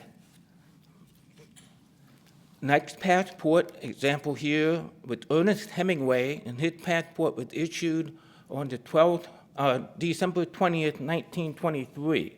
He was accompanied by his wife, Hadley, and his minor child, John Hadley. The minor child, John Hadley, was born in Toronto, Canada, October 2nd, 1923. Hemingway was born in Oak Park, Illinois, July 21st, 1899, and his father was Clarence E. Hemingway, also born in Oak Park. His father was a physician. The bearer of the passport, legal resident of New York, of the United States. He had a temporary residence in Paris. His occupation was a writer, and he was living in Paris from 1921 to 1923. His purpose for the passport was to travel and study in several countries in Europe. So that's my example for passport applications. I wanted to show you a little bit more of a close-up of the photos. The first two photos are Babe Ruth and his wife, and Groucho Marx and his wife and son. The second group here is Henry Ford on the left and Alexander Graham Bell and his wife on the right. Now, I should mention that the passport applications are available on Ancestry and Fold 3. The microfilm of the passport applications is available at the National Archives in Washington, D.C. I shouldn't say they're available, but they reside in the National Archives in Washington, D.C. The passports themselves, the original, they're at the National Archives in College Park, and the only access to those, if you want a copy of the photograph from the passport application. And the original photograph, either on Ancestry or on the microfilm, was not clear or legible. And there's Ernest Hemingway and his wife. Let me move on to the emergency passport application, 1906 to 25. They are arranged by country and then under passport number. This series is also available on Ancestry. NARA has the index on microfilm that covers the period up to 1918. The index to the emergency passports for Jewish names only are available at the Jewish Genealogical Society at their website. This is an example of an emergency passport application. This is not a notable one, it's just an example. The name of the person who applied for the emergency passport is Marie Louise Jean Burker. Now, she applied at the American Embassy in London, and it was for the purpose of accompanying her husband on travel. And her husband was an American citizen, and so was she. The difference between a regular passport application file and an emergency passport is either you've lost your passport or you're applying for a passport overseas at an American consulate or embassy. Other passport records of note include the special passport applications, which were available on Ancestry, the special diplomatic passport application, 1916 to 25, on Ancestry, the insular passport application for residents of Puerto Rico and the Philippines, 1913 to 25, and the passport application filed at U.S. territories in possession, 1907 to 25, and finally, the Division of Passport Control passport correspondence cutter files, which are indexed by the Central File Name Card Index. All of these passport applications of different sorts are available on Ancestry. Let me move on to the Visa Division files. Visas have been required of all aliens since 1917. They are obtained from the U.S. officials abroad. The consuls were directed to refuse visas to aliens who threatened public safety or inadmissible under the quota system. There are two different types of Visa Division files. The first one is Visa case or the name files from 1914 to April 1940. They were arranged by chronological segment, basically 1914 to 23, 1923 to 32, and 1933 to 1940. And then alphabetically by name. They consist of the correspondence of the department with visa applicants, their relatives, their attorneys, and others. The central file decimal is 811.111 and the name. These consist of name files with correspondence. They do not include the visas themselves. The visas themselves are obviously issued to the recipient. This is an example of a visa name file, and this is 811.111 Einstein Albert. And it's a document that shows Albert Einstein's temporary visa application, which was granted on October 21st, 1932. He applied for the visa at a consulate general in Berlin, and he found to be admissible under our immigration laws. This is the permission for Albert Einstein to depart from the quarantine of his steamer Westernland in October 1933. This particular file was also in the visa name file 811.111. The good news is most of the time the file designation is on the right side of the document, going down on the right. Apparently, Albert Einstein was quarantined on this vessel and he was released from the quarantine on October 16th, and the rest of his party was released also.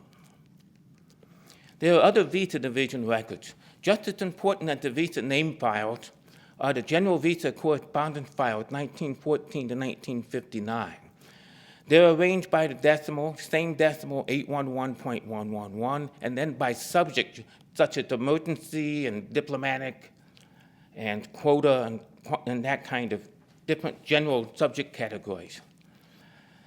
The correspondence of the visa division deals with the regulation, the quotas, the crew visas, student visas, ID cards, and diplomatic visas.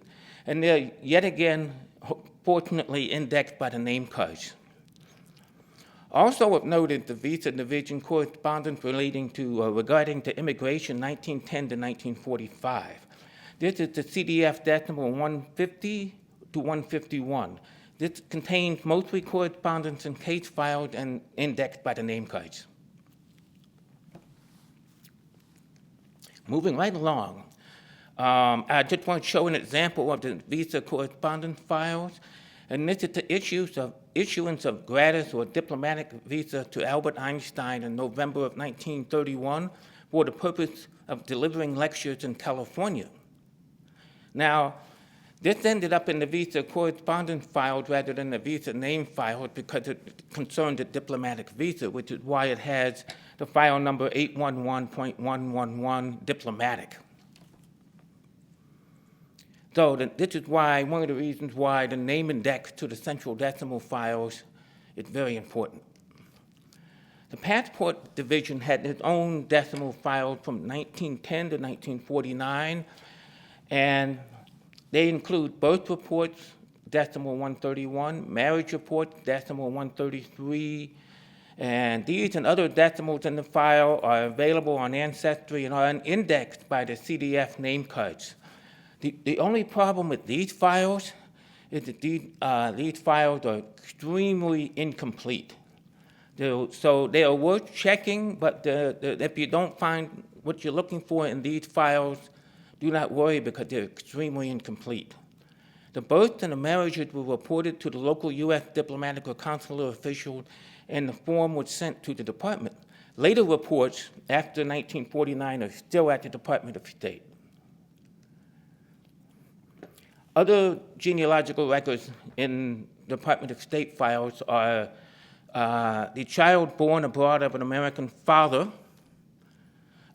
These records were basically reports of birth, and they were filled out for every child born abroad of an American father who was a U.S. citizen.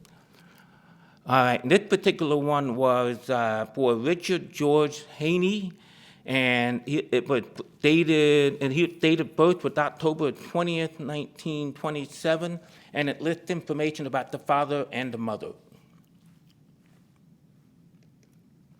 Also in the decimal file is some marriage certificates, including, in this case, the certificate of marriage and the cover letter. And the decimal, again, is 133, and it's listed by name. One of the more huge records in the Department of State records is the death reports. We have the death reports from 1789 to 1906. For that period, they're filed among the consular dispatchers, which are on microfilm, and they're indexed by the registers of consular dispatchers for the period 1828 to 1906. The death report for 1906 to 1910 are filed in the numerical file and covered by the card index. That is also on microfilm. And that could get a little complicated, but I'll give you what I can. The death report from 1910 to 62 are in the central decimal file from 1910 to 63, and they're arranged by time periods, 1910 to 1949. And for that time period, 1910 to 1949, they're by file number 3, and then the country number, and then the .113. Or by the later time period, 1950 to 62, they're filed by the file number 2, and then the country code, and then .113. They're indexed by the name cards, and they're on Ancestry. There are more death reports. The separate series of death reports, 1963 to 74, and they're filed by year and then alphabetically by name, and they're on Ancestry.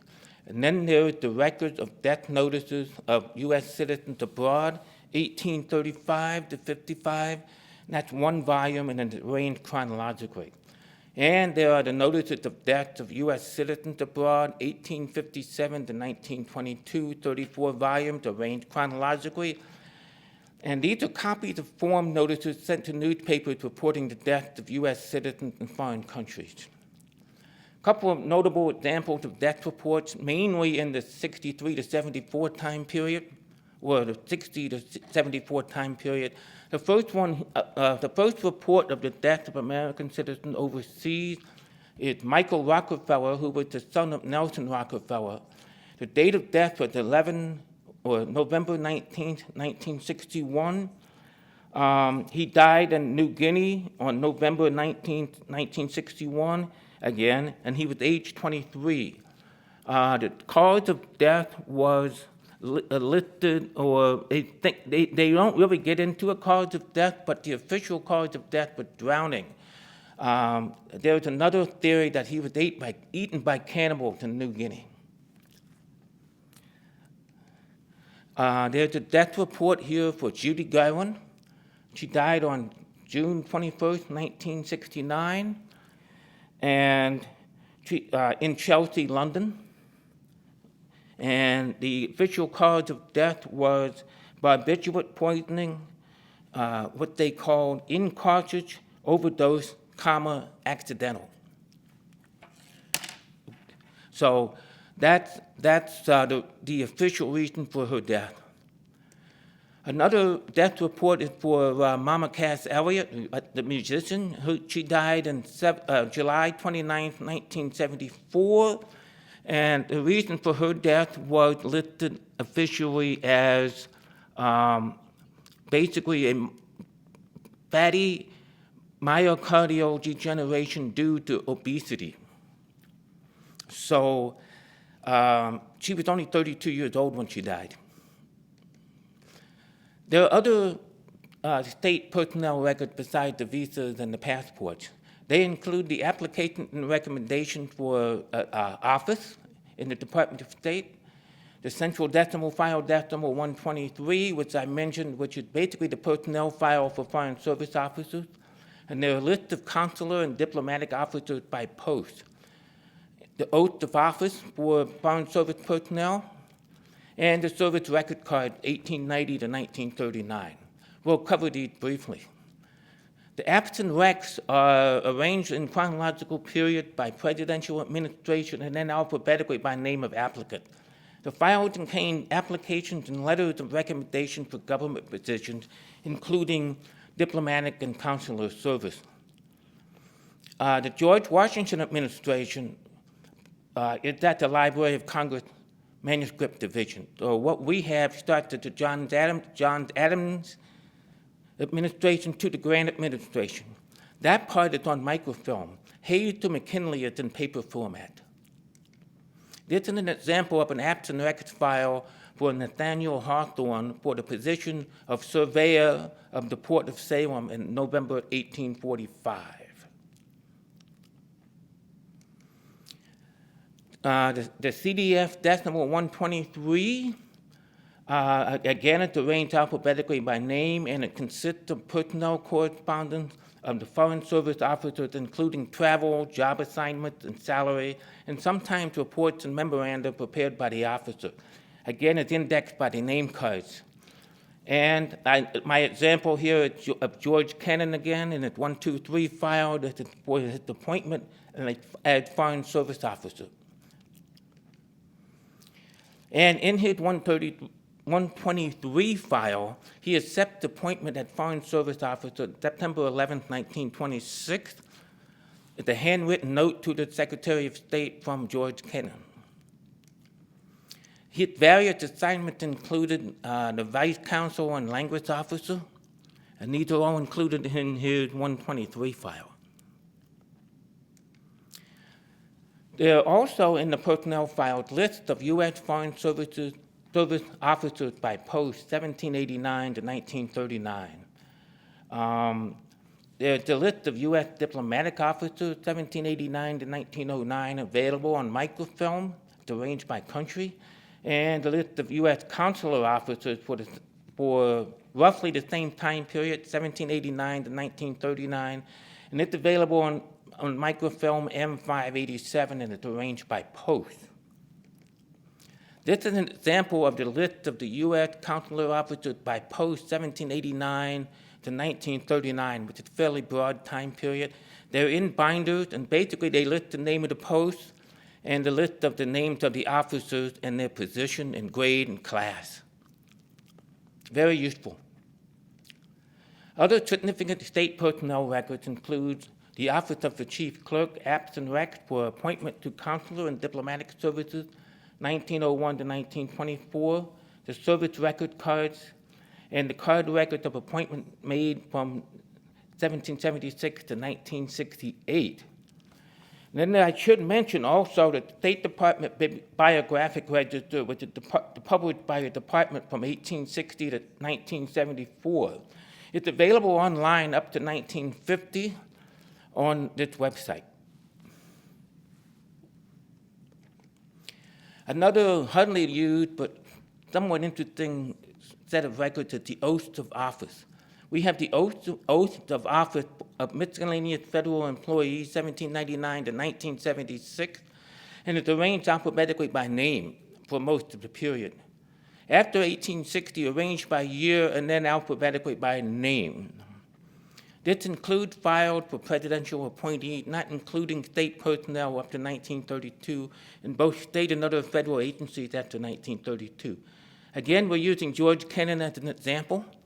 And these are the oaths as the Foreign Service officer and vice consul of a post. It doesn't contain too much genealogical information. It just has the oath of allegiance and office. But it's somewhat historically significant. I want to talk a little bit about the the records of the Foreign Service Post of the Department of State, which is in Record Group 84. These are the field records for the Department of State, including the records of the embassy, the legations, the consulate, and the consulate general. The arrangement of these records from 1789 to 1912, they're arranged by type of records, including notes, dispatches, instructions, and so on. And from 1912 to 1948, they're arranged by the Foreign Service Post File Decimal Filing Scheme. And from 1949 to 63, they revised the scheme.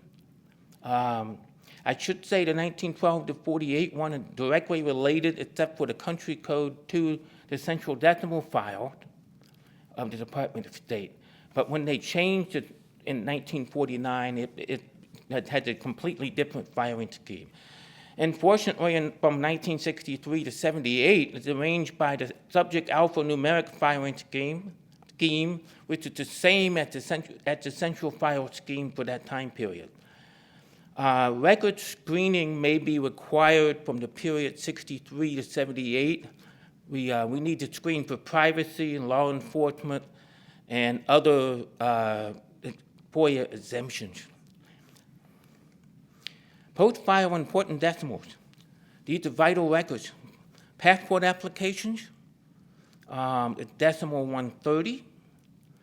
The birth reports are decimal 131. The marriage report is decimal 133. The personal rights or ill treatment is decimal 320. The death report is decimal 330. The visa application files are decimal 811.11. And there is miscellaneous correspondence pre-1912. These decimals are very similar to the decimals in the central decimal file in RG 59.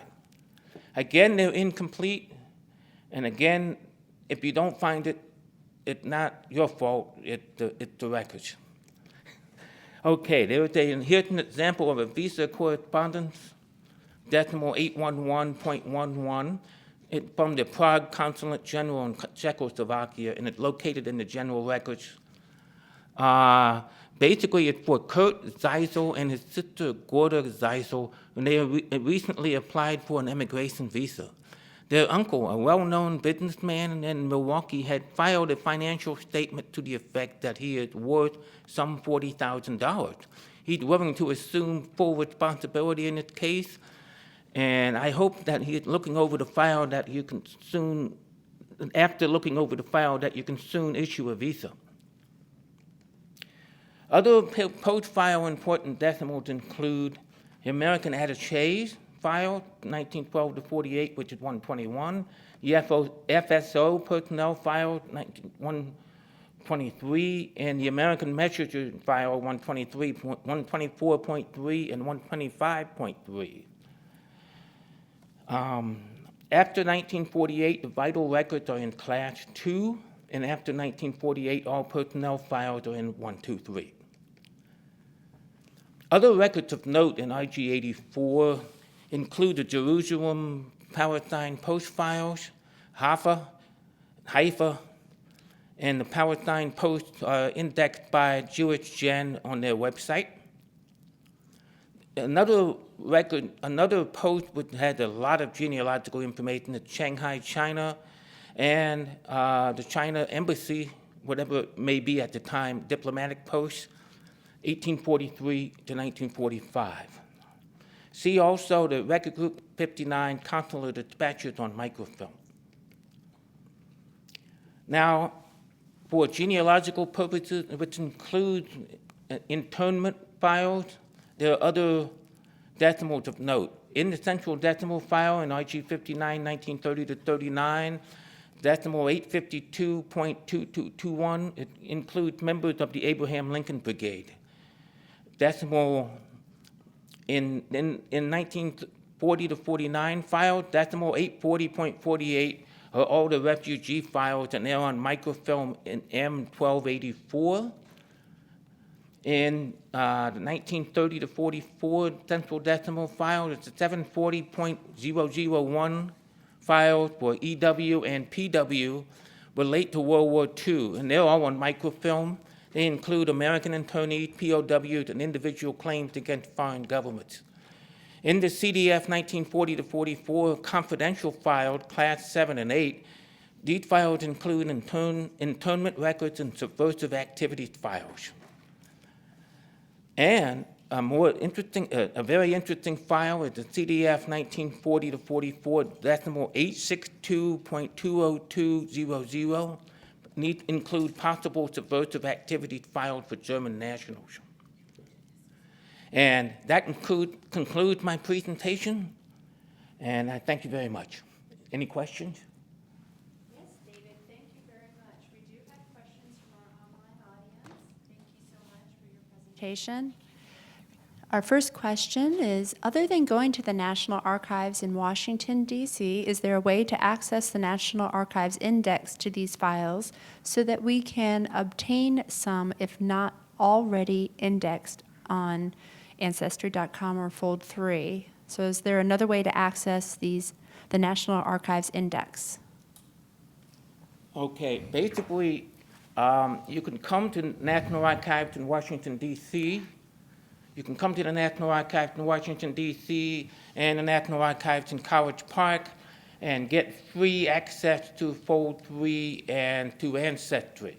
The only way you can get at the records that I've mentioned here are at the National Archives in College Park, and that's only if you want a clear, clean copy of the photo out of a passport application. Thank you, David. Our next question, this is about children who are born abroad. So if a child born abroad of an American father, what years do those records cover? And before you answer that, another person asked, what about a child born by an American mother? So do those records talk about mother and father, and what years? That's an excellent question. In this case, it's by an American father only. And we have the records from 1910 up to about 1963, that time period. Okay, thank you very much. Our next question. My grandmother worked in Washington, D.C. for the government in the 1940s. Is there a way to find a personnel record for her?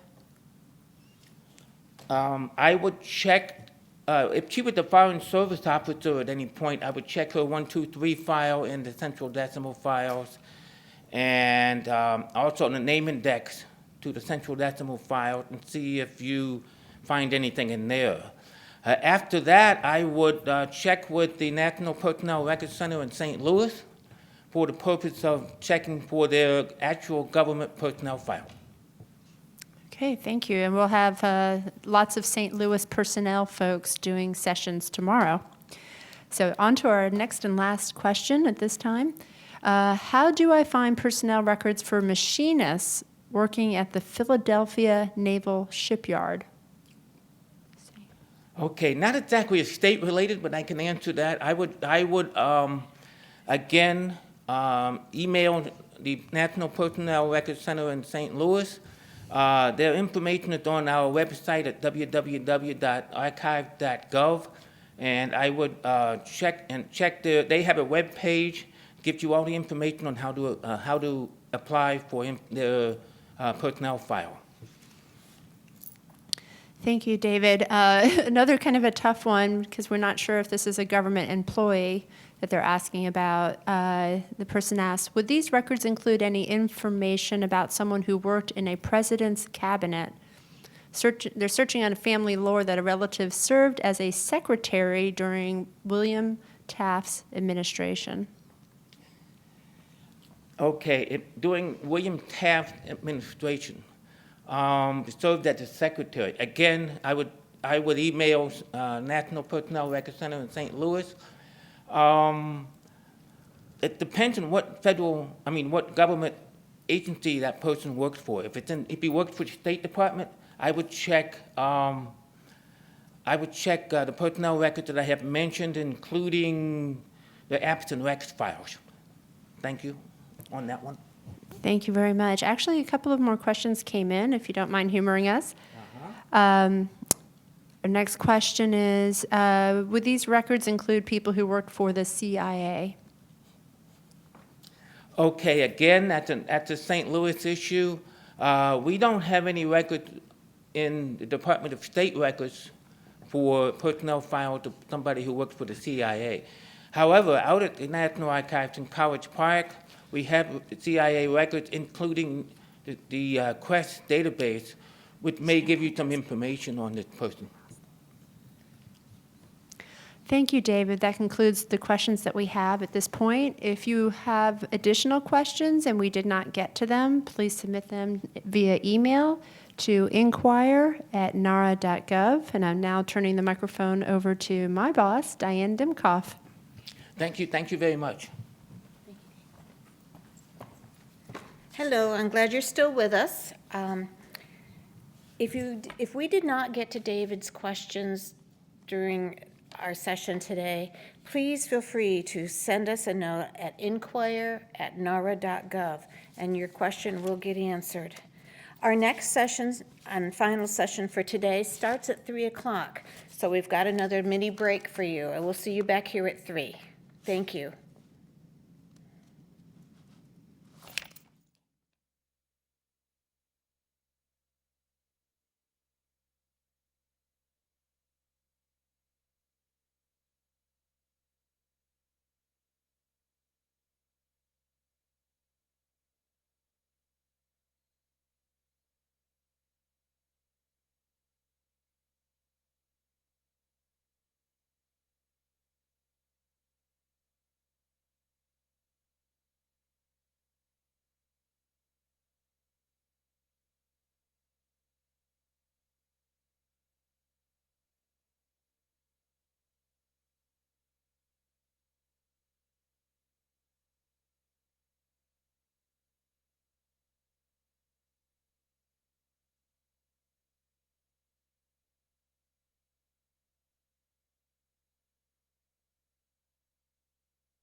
Welcome back to the 2016 Virtual Genealogy Fair.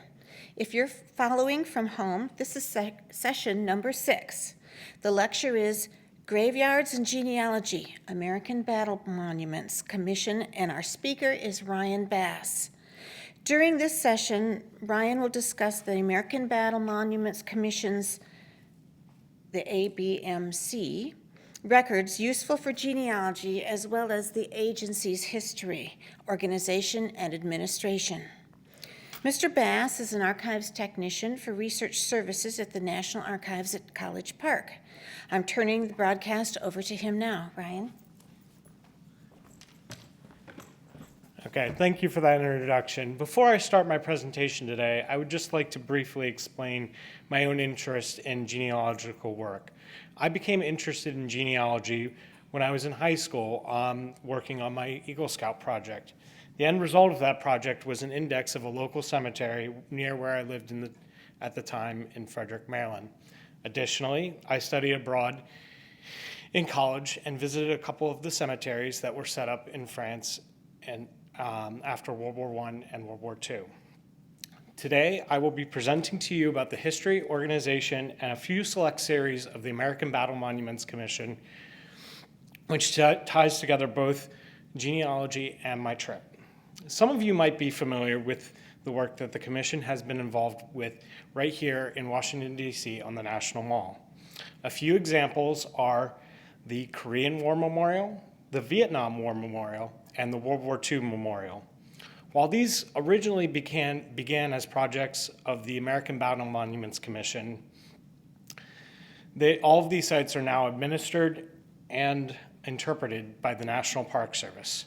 However, I'm here today not to talk about these memorials in DC, but rather to talk about the Commission's vital role after World War I and II by honoring foreign war dead through cemeteries, monuments, and memorials overseas. These functions of the American Battle Monuments Commission are captured within the records of Record Group 117 here at the National Archives. There are other record groups that include information regarding the Commission's work, including Record Group 79, records of the National Park Service, and Record Group 220, records of temporary committees, commissions, and boards, but do not cover the post-war period for World War I and World War II, which was the primary focus of my research. For the purposes of my research, I focused on textual records at College Park, where most of the records are located. There are 432 boxes in Record Group 117, which is roughly 226 cubic feet. For my presentation today, I've picked a few select series from Record Group 117 that I thought would be of most help when conducting genealogical research. Those series are records relating to interment, list of soldiers, dead or wounded, headstone inscription, and interment records for U.S. military cemeteries on foreign soil, 1942 to 49, decimal subject files, cemetery and memorial files, and correspondence with former division officers. In my discussion of these series, some of them will be more straightforward in their explanation versus others where I've decided to look at specific files within each series.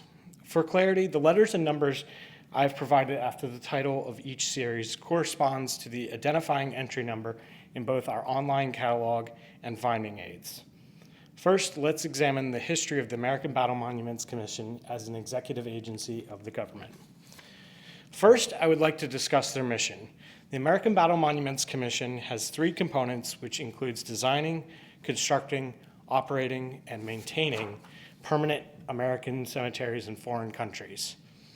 Establishing and maintaining U.S. military memorials, monuments, and markers where American armed forces have served overseas since April 6, 1917, and within the United States when directed by public law, and controlling the design and construction of permanent U.S. military monuments and markers by other U.S. citizens and organizations, both public and private, and encouraging their maintenance. The following information about the history of this agency comes directly from the website. recognizing the need for a federal agency to be responsible for honoring American armed forces where they had served overseas and for controlling military cemeteries, monuments, and markers on foreign soil, the Congress created the American Battle Monuments Commission. General of the Armies John J. Pershing was the first Board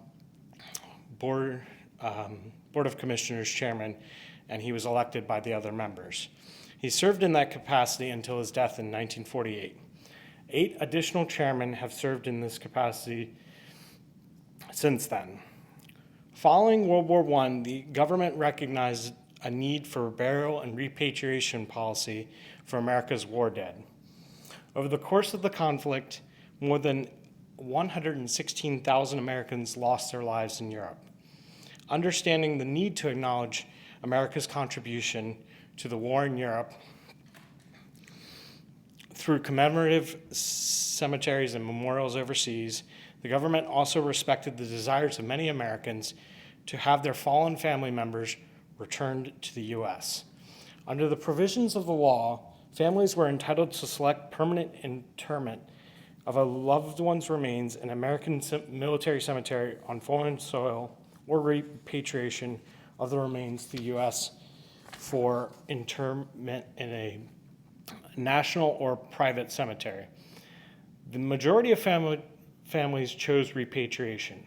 Approximately 30% chose permanent interment in an ABMC cemetery.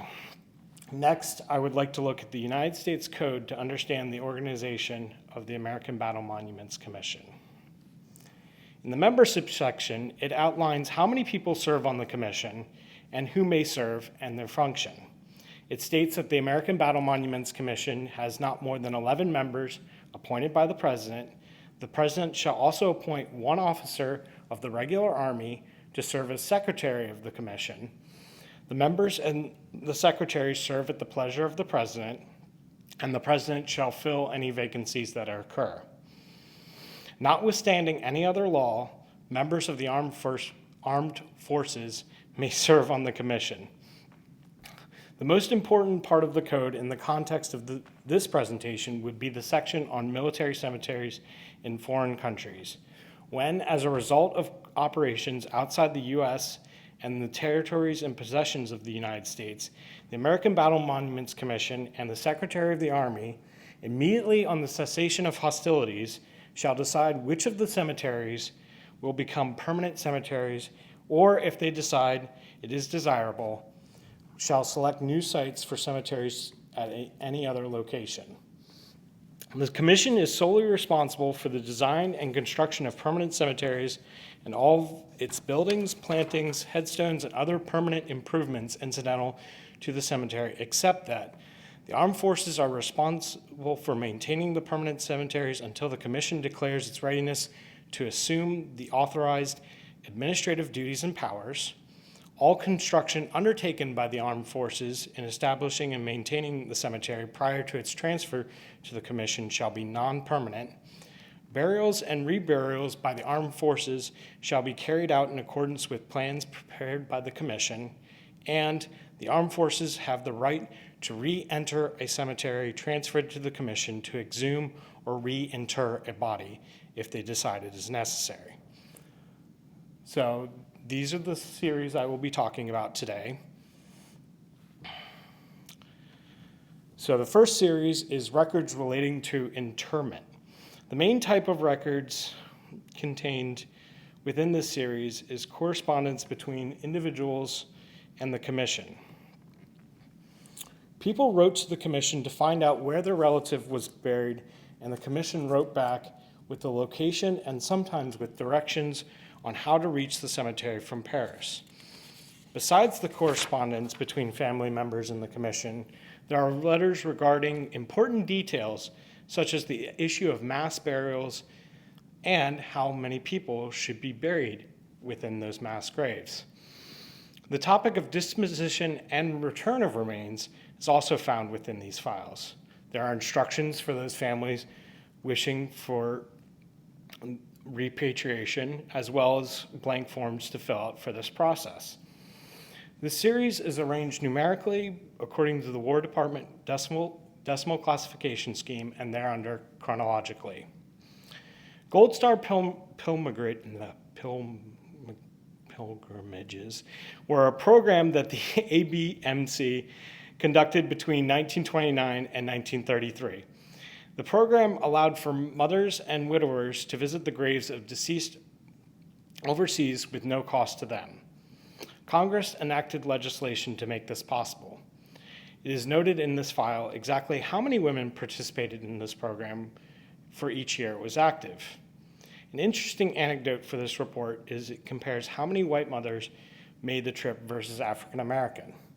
For 1930, 3,653 white women participated versus 250 African American women. For 1931, 1,766 white women versus 132 African American. For 1932, it was 566 compared to 14. For the final year of the program, it was 689 compared to 14 again. So in total, 6,674 white women participated in this program versus 412 African American women. If the legislation made it possible that there was no cost to these women, I wonder why more African American women did not take advantage of it. Another prominent file in this entry that I would like to discuss relates to the grave of Quentin Roosevelt. The grave was maintained by a private French citizen known as Madame Fourquest. She privately maintained the site from 1919 to 1945. The Roosevelt family paid her $10 a year to do this, and she received payment until 1939. She did not receive payment between the years of 1940 and 1945. In 1946, the Roosevelt family wrote to the commission, asked that the care of the gravesite be resumed by the U.S. government, even though it had originally been released of this responsibility so that the Roosevelt family could privately manage the site. The official report on his grave states that the grave and headstone were in good condition, but that the wood railing around the grave was broken and needed painting. Theodore Roosevelt wished that his son remain where the Germans buried him, but this wish was ultimately ignored by Eleanor Roosevelt, who wished that Quentin Roosevelt to be moved to St. Laurent Cemetery so that his grave could be closer to that of Brigadier General Theodore Roosevelt, Jr. Another interesting anecdote is that Quentin Roosevelt did not have a serial number for his file because these were not assigned to officers until after July of 1921. Finally, the American Overseas Memorial Day celebrations were celebrated at the grave of Quentin Roosevelt, which was reinstated on May 30th, 1945. The next entry I would like to talk about is list of soldiers dead or wounded. This entry contains a large soup box with days of the month with soldiers marked under three various statuses, which were KIA, WIA, and DW. Since this series is only one box, it is unarranged.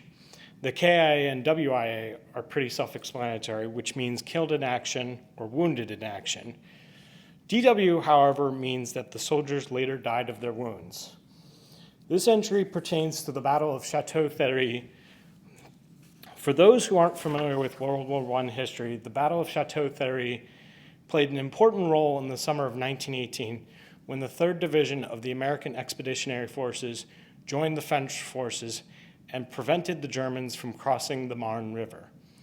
The second attempt of crossing the Marne River in June of 1918 was seen as a last-ditch effort by the Germans to capture Paris. The Battle of Chateau Thierry preceded the more famous battle of the Battle of Belleau Wood. So the next series is headstone, inscription, and interment records for U.S. military cemeteries on foreign soil. I believe that this series would be the most useful to genealogists because it contains individual information about each soldier. The series has been digitized and is available through Ancestry.com. It is arranged alphabetically by the surname of the deceased, and each card contains the following information: the name of the deceased, their rank, military unit, state of residence, and date of death. Other information provided is their service number, the name of the cemetery, and grave number, gender, race, creed, decoration, temporary cemetery information, and the name and address of the next of kin. At this point, I'd like to briefly show you the series on Ancestry. So.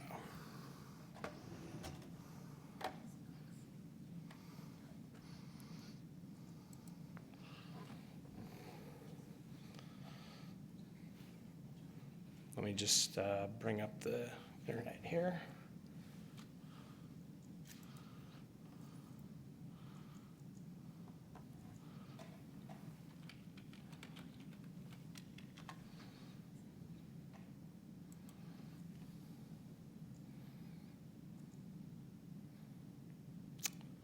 Okay. It is not letting me go on Ancestry, so I will instead show you the American Battle Monuments Commission website, which is also useful for searching for soldiers who are buried in one of those cemeteries. So you just would go to their page here, www.abmc.gov. You would just click on, you want to go to search burials. And for this example, we are going to search for a Roy Smith.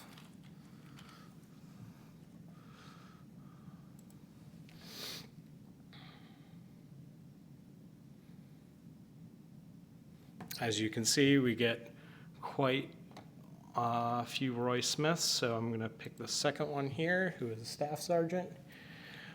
So it gives you the information, their service number, like everything that I included in the description of the series. But what is nice about this website is they also will tell you any decorations that the soldier received. So in this case, he received a Silver Star and a Purple Heart.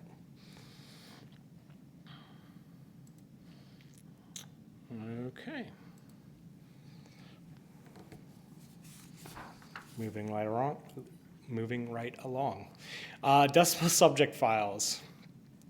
This series consists of directives, guides, pamphlets, bulletins, letters, notices, memorandums, press releases, maps, architectural drawings, and blueprints relating to such subjects as the taxation of the Bellawood Cemetery land, the construction and maintenance of the Bellawood Museum, payment of foreign income taxes by American Battle Monument Commission, European Regional Office personnel, the dedication cemeteries of Surrens, Omaha Beach, and the Margraten cemeteries, commendations of the ABMC staff, correspondence to and from the Washington offices, the Carthage and Epinal sculpture works, and the tomb of the unknown soldier for World War I and World War II. Included in the records are materials regarding the dedication and burial of World War II and Korean War unknowns, the speech of General George C. Marshall at Surrens, the proposed architectural design of the tomb of the unknown soldier at Arlington National Cemetery, the booklets, The Unknowns of World War II and Korea, and the selection of the candidate unknown from transatlantic phase of World War II, documents related to the controversy over whether American citizens employed by the ABMC, European Regional Office, should pay foreign income taxes as well as a federal income tax, and drawings and illustrations which were entered in a contest for the design of the tomb of the unknown soldier. The records were originally maintained by the European Regional Office and its predecessor. This series is arranged by the War Department filing system. When I first was researching the decimal subject files, I looked at both versions of the War Department's decimal classifications filing scheme, because the first version, 1917, would cover the World War I time frame, and the second, 1943, covers World War II.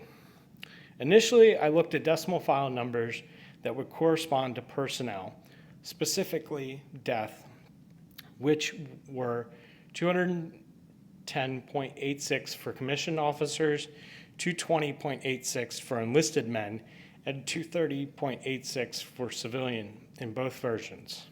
However, when I went to go look at the series, there were no files corresponding to these decimal file numbers. There was one file, however, that stood out, which were the commendatory letters that were sent to the commission to commend them of their great work. One great example of this letter was sent from a Miss Elizabeth McCartney to Major General North, in which she thanks him and the commission in helping her obtain a passport and assisting with accommodations once she made the trip to France. There is also a letter from a German cemetery thanking the commission for making people aware of the fact that there was a German cemetery honoring German soldiers. Next, the cemetery memorial files. The cemetery memorial files have two different entries associated with them. Entry A18 pertains to cemeteries and memorials that were built after World War I, while entry A19 deals with those for World War II. These files are a little mundane in nature, but they have information on each cemetery, including construction updates that were sent to the Paris office from time to time. Occasionally, you might find corrections for spelling, and if you know which cemetery or memorial that a potential relative is buried or memorialized at, then you can get more information regarding that particular cemetery. And information about dedication ceremonies are also included in these files. Next, the correspondence with former division officers. This series consists of responses of officers to the requests made by the historical section for information on their unit's activities and frontline positions on specific days. The information in these letters was used in compiling summaries of the American operations in the war, World War I to be specific, and frontline battle maps. This series is arranged numerically according to the decimal classification scheme, and thereunder numerically by the division's numerical designation, and then thereunder alphabetically by the name of the military operation, and then by the correspondent's surname. These files are an officer's recount of the day-to-day operations from World War I, which were submitted and reviewed and sometimes returned to the officers after being submitted. In closing, I hope this presentation has helped to identify a series that contains records of genealogical interest. And I want to leave you with a few words from Congressman John Summers, who explained the importance of the American Battle Monuments Commission. Soon after the war, our government established 8 national cemeteries in Europe. I venture to say that the world does not contain more beautiful, more restful, more thoughtfully cared for than these.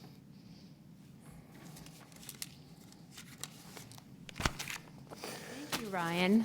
Okay. I think this is the first time that we've had this particular topic for the genealogy fair, or even a Know Your Records in our, we've been doing this since 2004. So thank you very much for bringing these records to us. It's interesting. So Diane has been collecting questions from our online audience. If you're ready, I'm going to hand this over to Diane. All right. Thank you, Andrea. Ryan, the first question is, what about Native American mothers who benefited from the Mother's Pilgrimage Program? Native Native Mother- American mothers who benefited from the Mother's Pilgrimage Program. I would look at the records relating to interment. There is more information regarding the Gold Star Pilgrimages program in that file. Sadly, I don't think they had the statistics for Native American mothers at the time. The only ethnicities I saw them pull out in that report were white versus African American. Thank you, Ryan. Next question. Are the locations of military graves also listed in the National Grave Locator?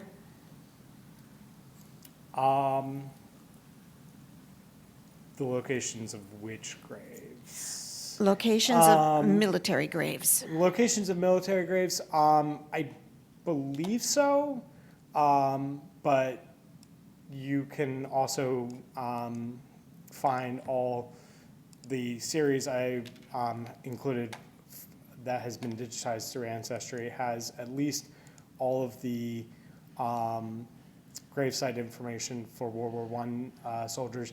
And also all of this information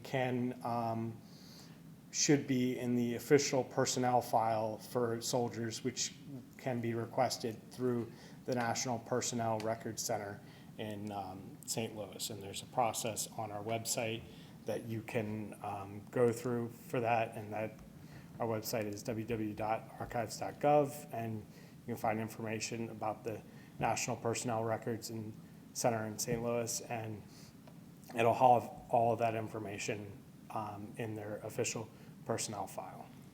Thank you. Next question. Does the American Battle Monuments Commission have records for soldiers that did not die in the wars but were buried at national cemeteries?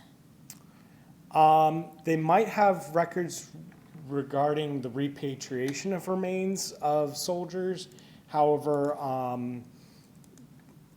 they might not have information regarding the final resting place of said remains. So there might be information about the repatriation of remains from Europe, but however, you would not be able to find the final resting place.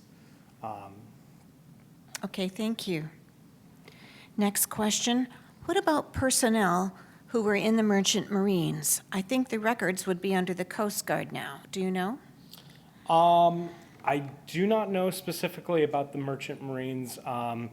The Army is mainly the one who is in charge of maintaining these cemeteries until it is transferred to the commission. So any questions regarding Merchant Marines, I would contact our Navy reference staff